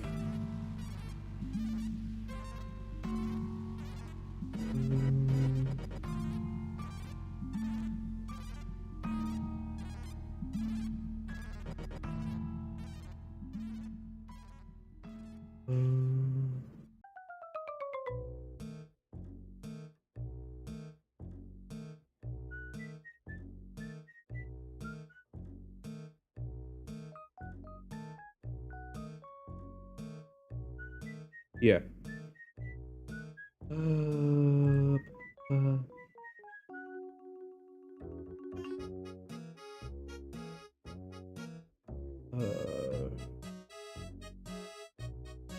This is part of Trade and Colonization Ministry.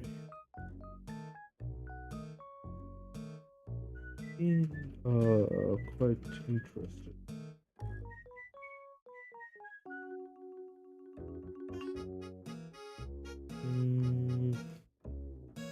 Some of the products that it has been left, and we will likely see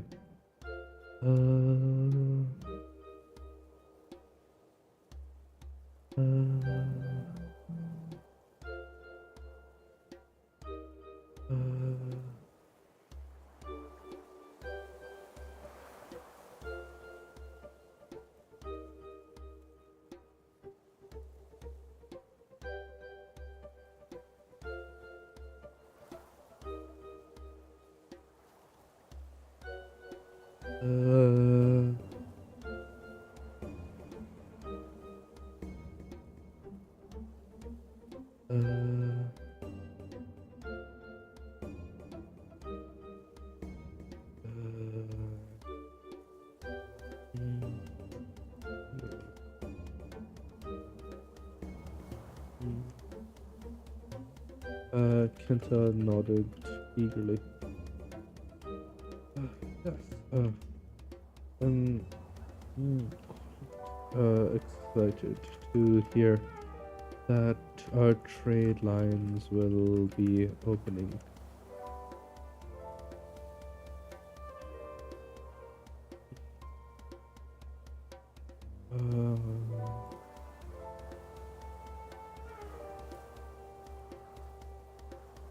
Yay.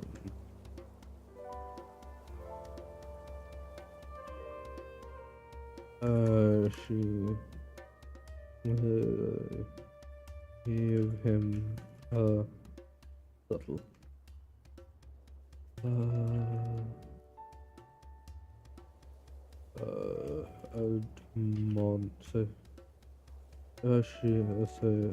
her voice was dry.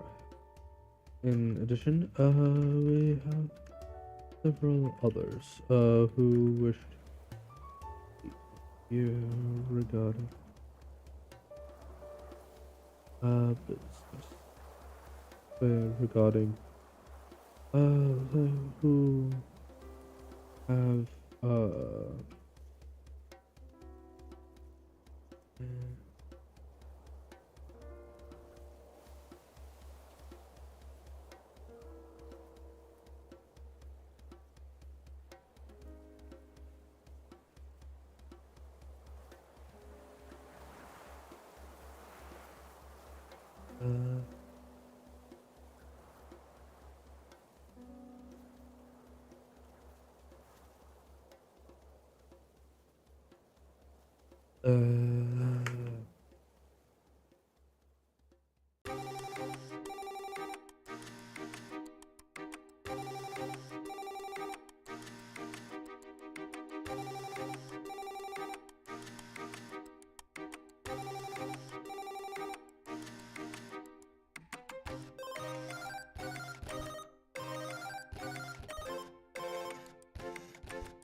I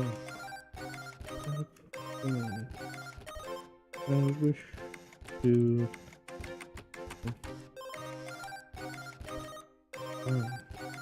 wish to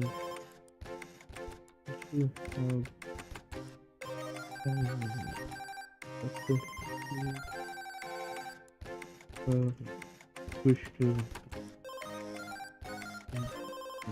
no in such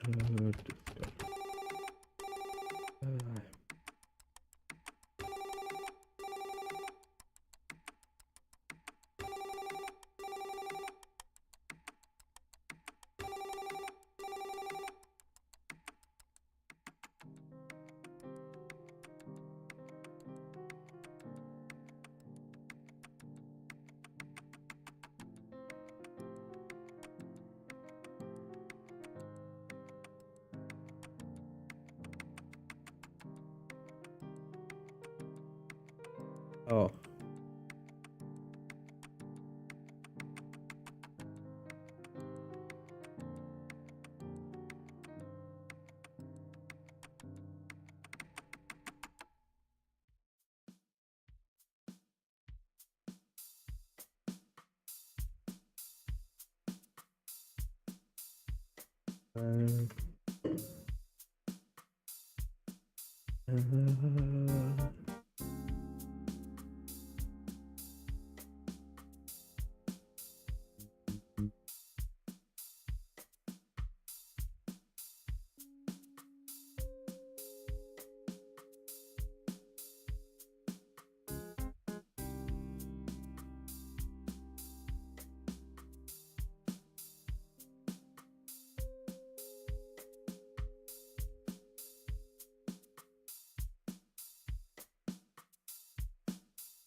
Yeah. I will also have physical commitments tomorrow, but hopefully I should be back home before stream start.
Of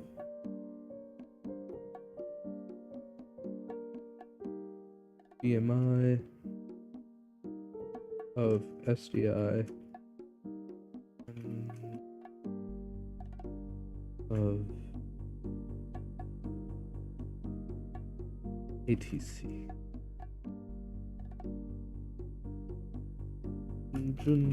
Hot.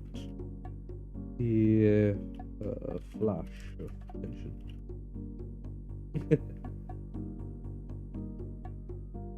That passed over. So that passed through. Ime. be lots. Okay.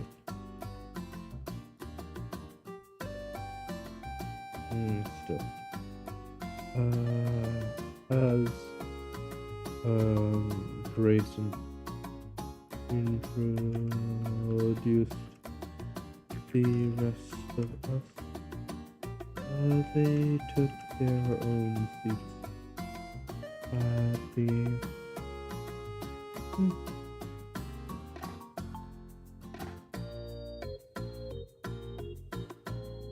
I can't hear it, so I won't be able to tell, but I remember it being quite good.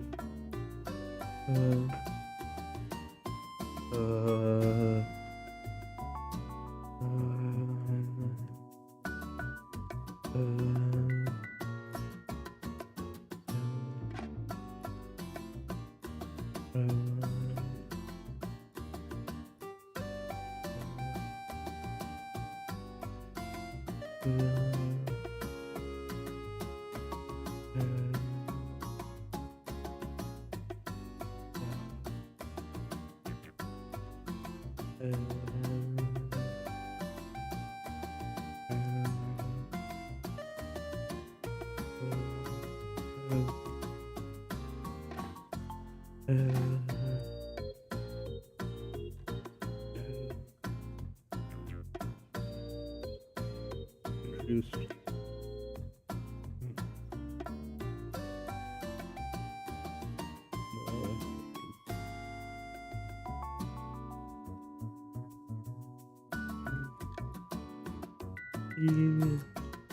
Three industry.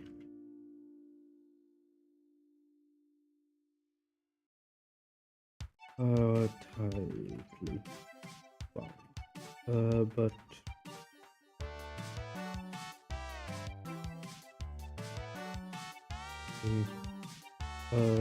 gentle, but tight. They remained quiet.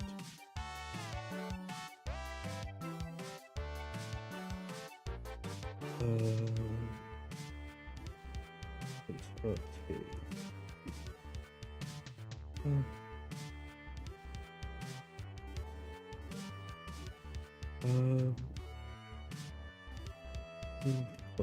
We'll start this off. We have been looking to follow on our work purchases.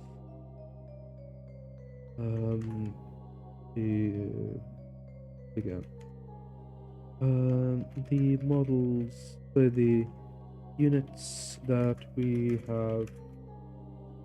Well, it's for this scene. I decided to experiment a little bit with like putting out points.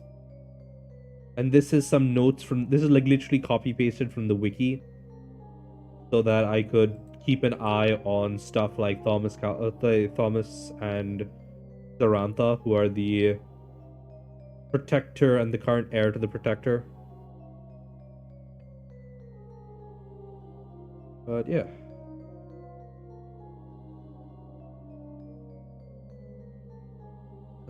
Let's see. I want to see if I have enough to.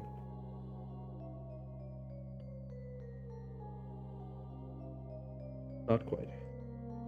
I've been performing.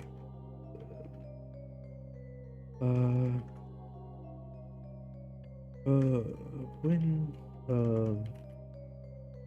would production? So when would you be able to provide? Say able to provide more units.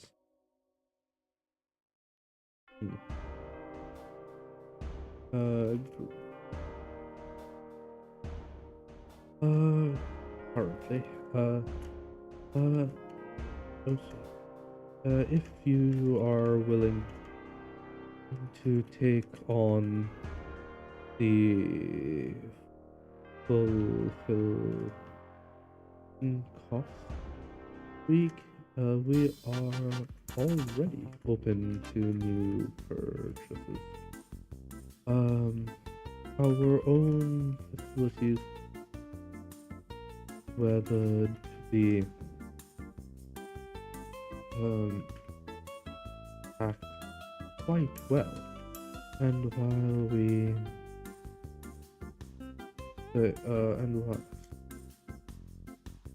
so we have plenty units in reserve. However, that is currently. However, our immediate logistical capacity is unfortunately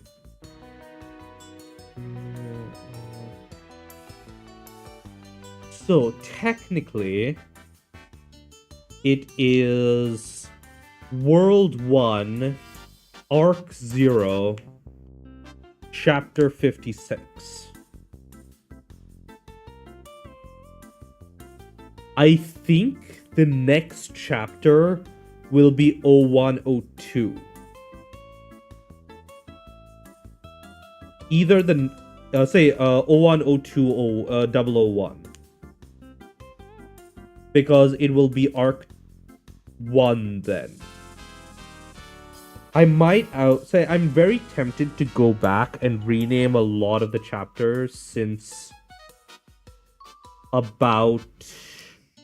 the start of the war to be Arc 1 or possibly since the Bolin arc and like redo the titling. Very tempted. Depending on how you think about it, I might already be in Arc 3. I just kind of forgot to keep track of the updates. The other way of thinking about it is that the second arc only begins with, I mean, maybe not the next chapter, but the chapter after it.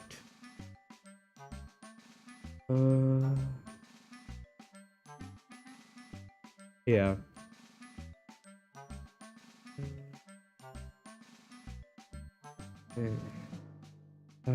With the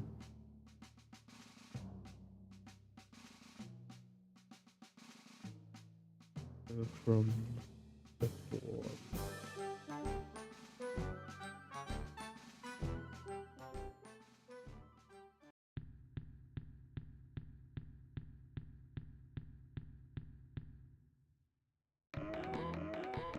Yeah, I just forgot to like break it up properly. But the thing is, I need a lot of zeros to manage the way Obsidian does things. Because this part of this is to help me sort the chapters in Obsidian.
Yeah, I need to roll. That's right. Okay. That's fairly safe. Production run's a big one, though.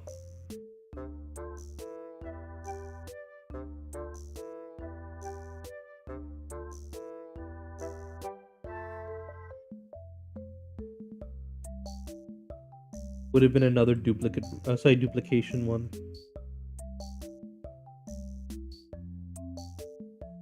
Oh well, at least it means that I don't have to consider the implications.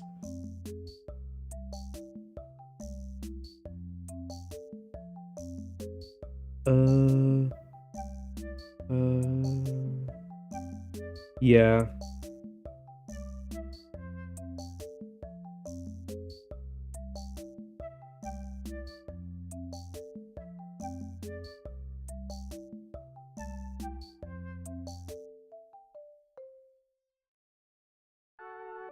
Been here for a while.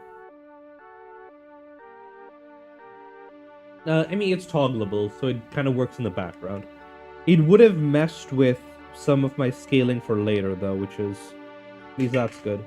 But hey, it's been a little while, so I don't think you know about one of the perks that we got recently. Jun has an FTL... Well, Jun has all of the research they need to invent an FTL drive that isn't a jump drive.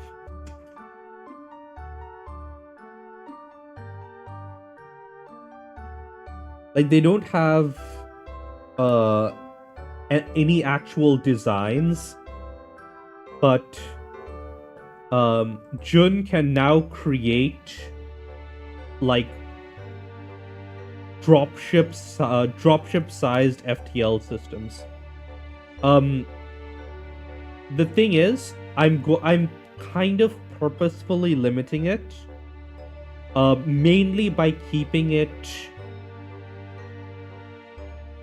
on par-ish with Jun's upgraded jump drive. So the things that I'm doing... Oh.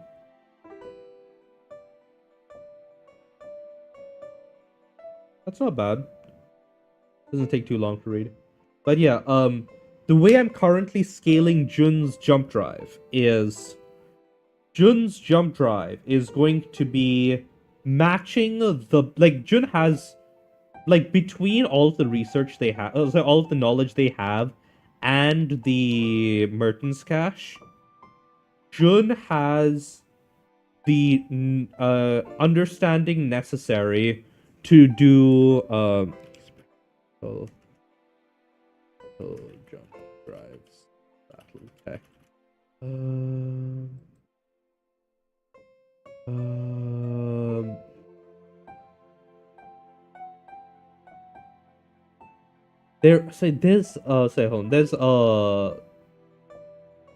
There's a couple of... Oh no, wait, that's the other thing.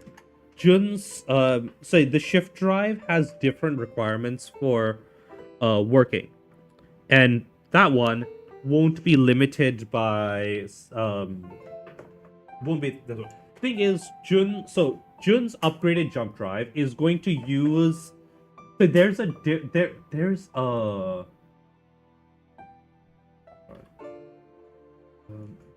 ship that has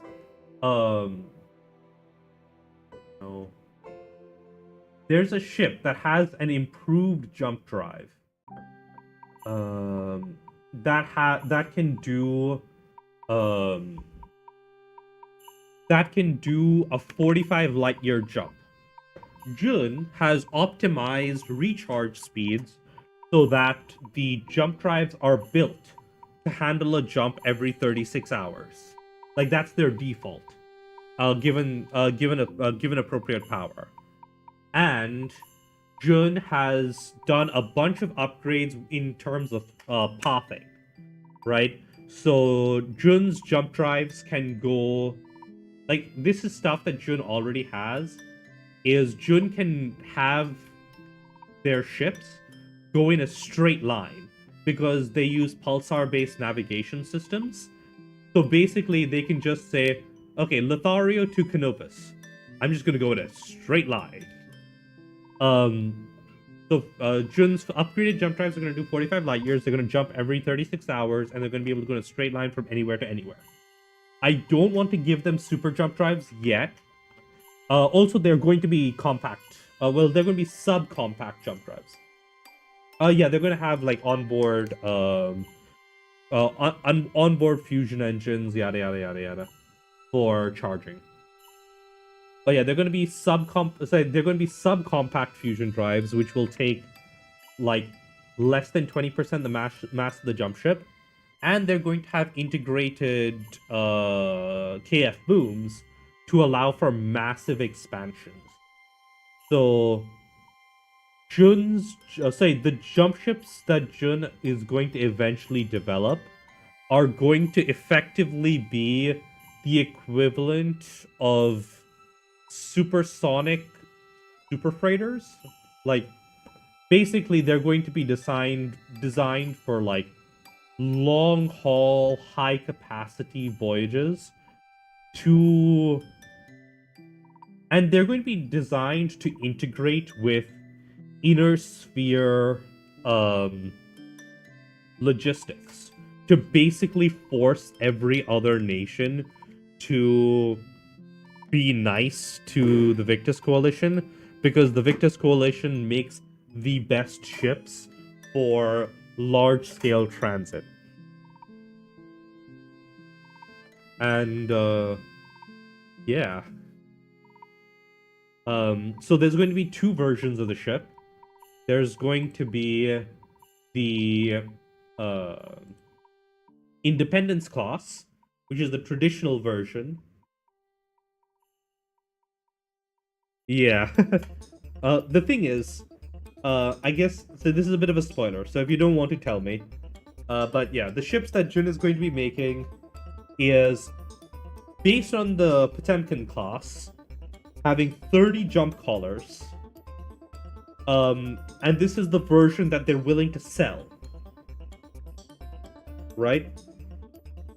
This is the version that they're willing to sell. It's basically a jump station, because it doesn't actually have real space thrust. Like, it doesn't have more than station keeping thrusters. This is the version for internal use. Like the version that only the Victus Coalition pilots are able to pilot, which is 45 light years per day, say light years per jump, compact KF, say subcompact drives.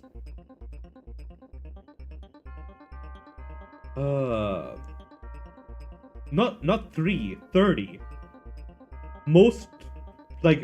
Most jump ships do 3 docking collars. The Victory class gets rid of every single jump collar in exchange for the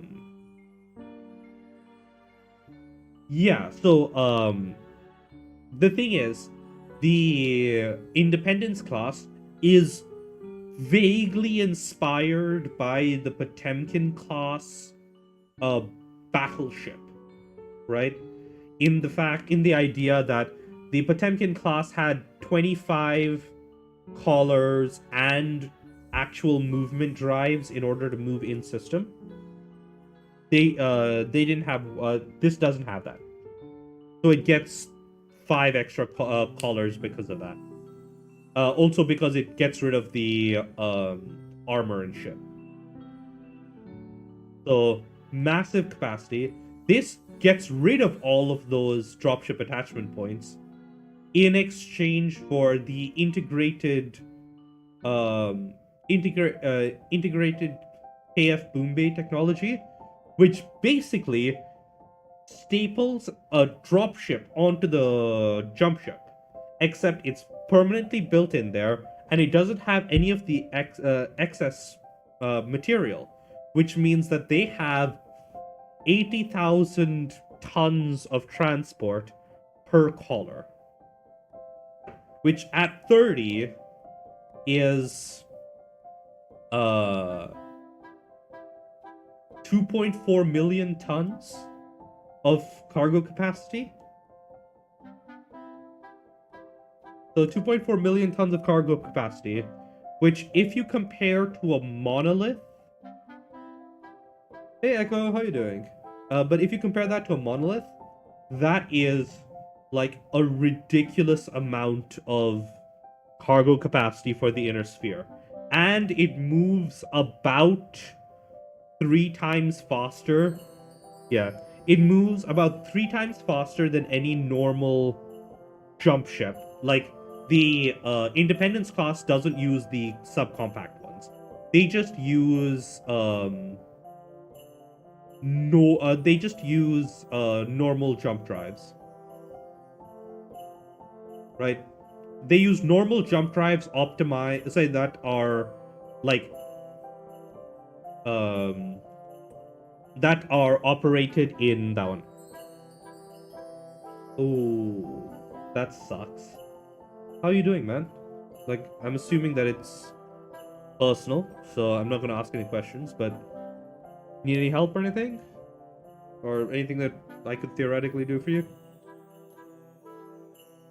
Not really much I can from here, but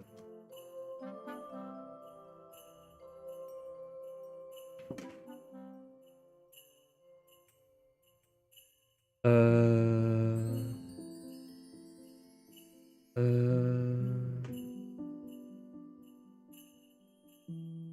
uh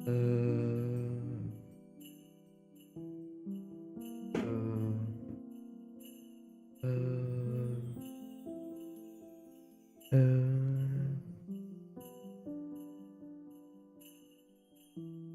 yikes. I do not think I can help with that. Anyways, still got a little while to chat on stream. Is there anything you want to say? Anything interesting happened recently that isn't that? Any good news? Uh, uh,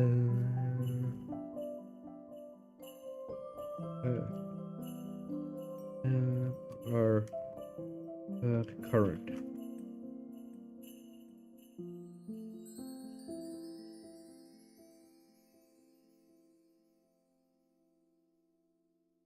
Yeah, that sucks. Hey, at least you learned something. I very much doubt you will make that same mistake again.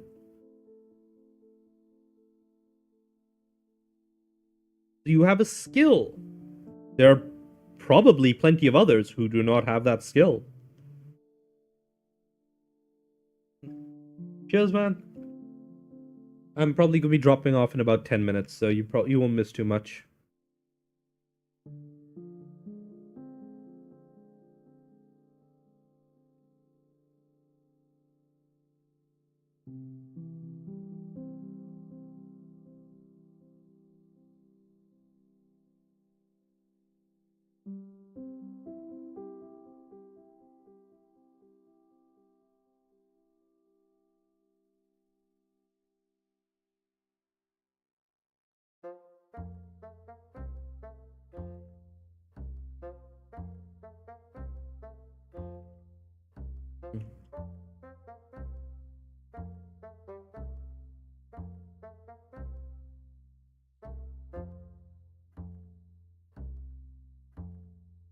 Um, do you perhaps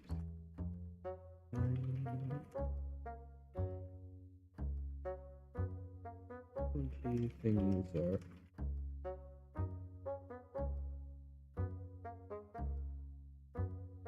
aggressive? That's it. If you will be making arrangements, perhaps there might be a few I can share with you. I will say that we have something quite interesting in the works. Um,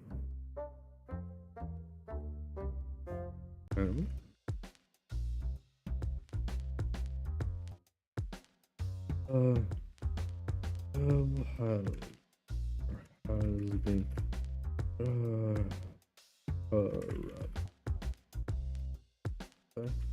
There are good things that come of it. Some of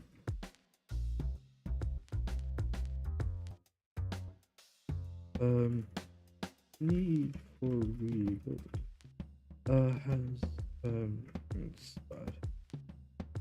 So has inspired the development of a new it is still being tested. But the current prospects are quite positive. Um,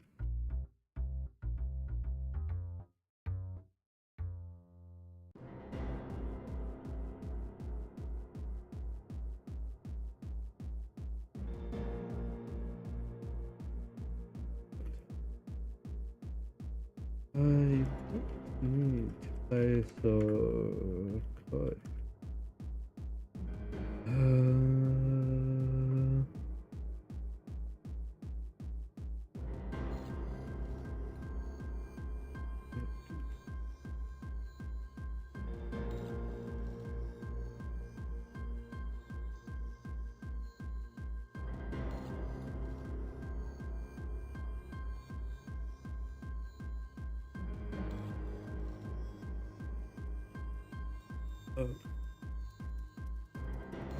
The project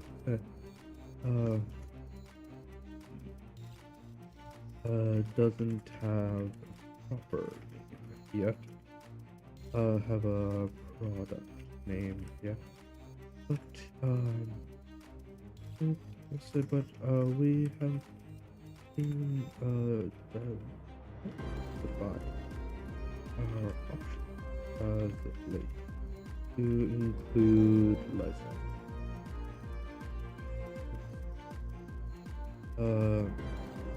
Our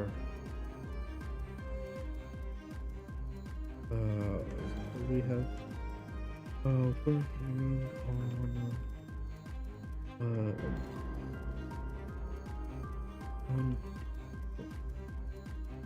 manufacturing a single dropship scale platform, along with licenses for manufacturing equipment that can be bootstrapping, that can be made with the system to enable to progress to near industrial, to post-industrial, to near industrial levels of to industrial levels of manufacturing. Not quite to the point being able to make fusion parts, but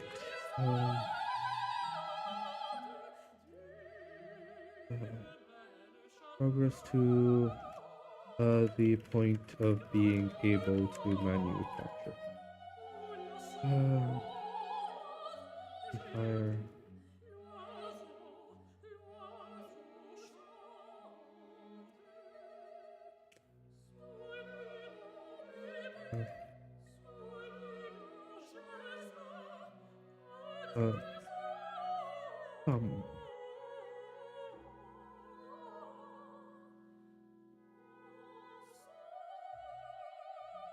perhaps we aren't quite level,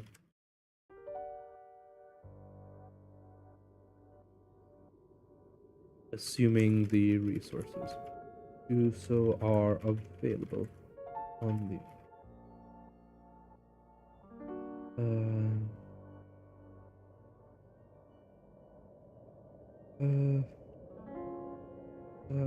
psychic senses were entirely unnecessary to be able to make out the sheer joy that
um, precipitated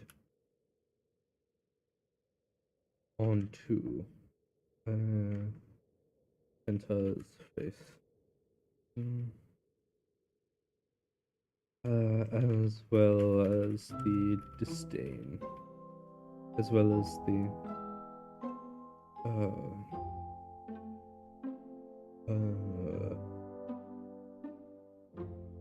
frustration.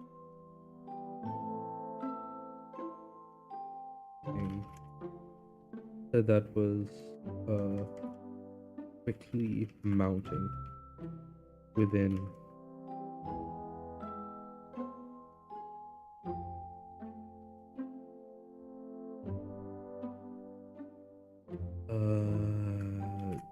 done.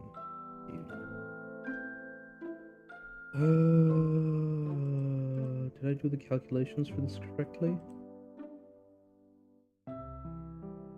Yeah, I need to get about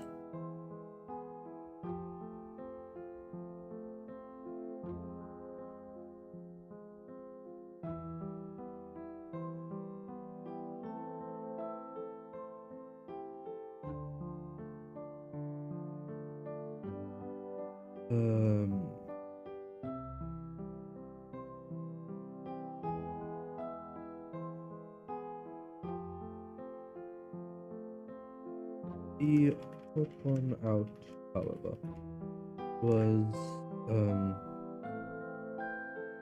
Violette herself.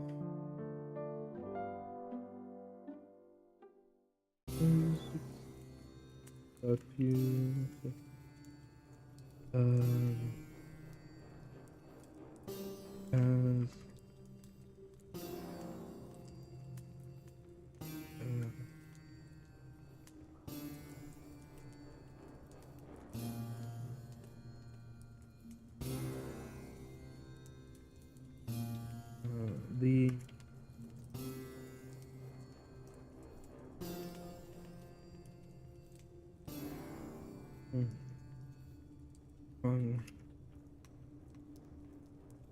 as the as were the bright white Knuckles. That had taken over Dan Keeney.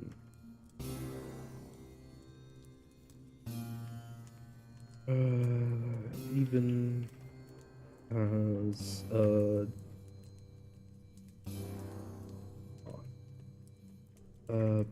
as a pallid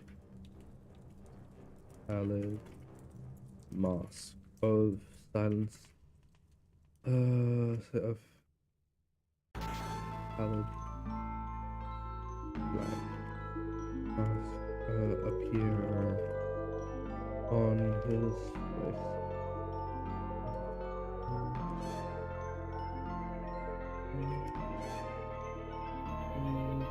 Visibly restrained. No doubt.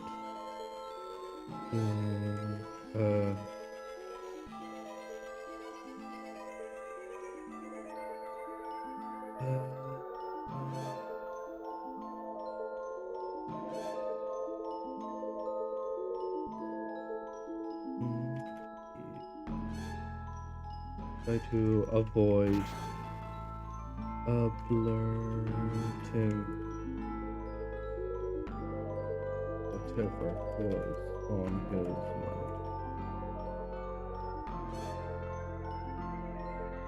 mind. ETC was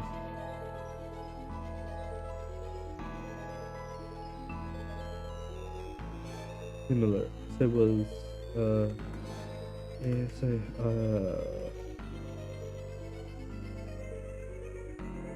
this. The bias was in a similar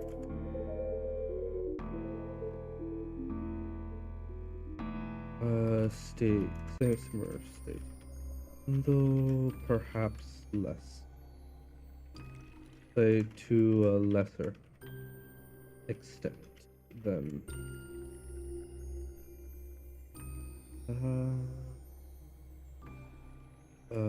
his counterpart, the other.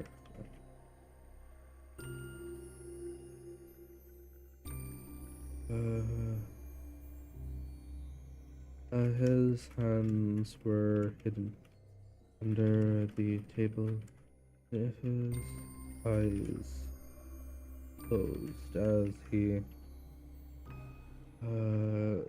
thought.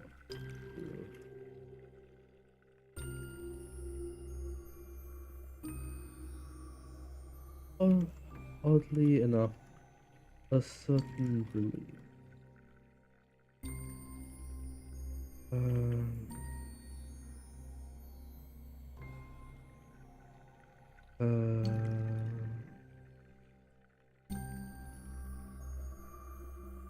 River,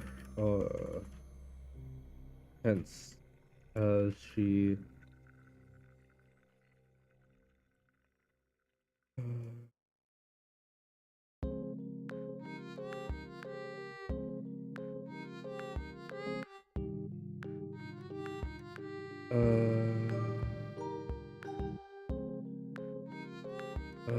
tense as she moved. Okay, there we go. I'm going to grab this stuff and I'm going to dump it onto the next update, because it looks like we have enough words. We have enough words to call this done.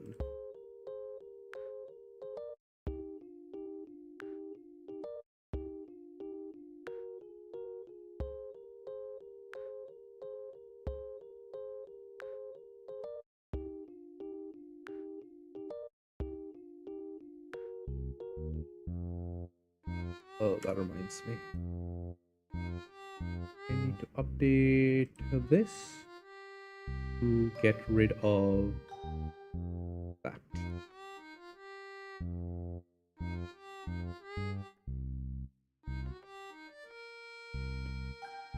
Okay.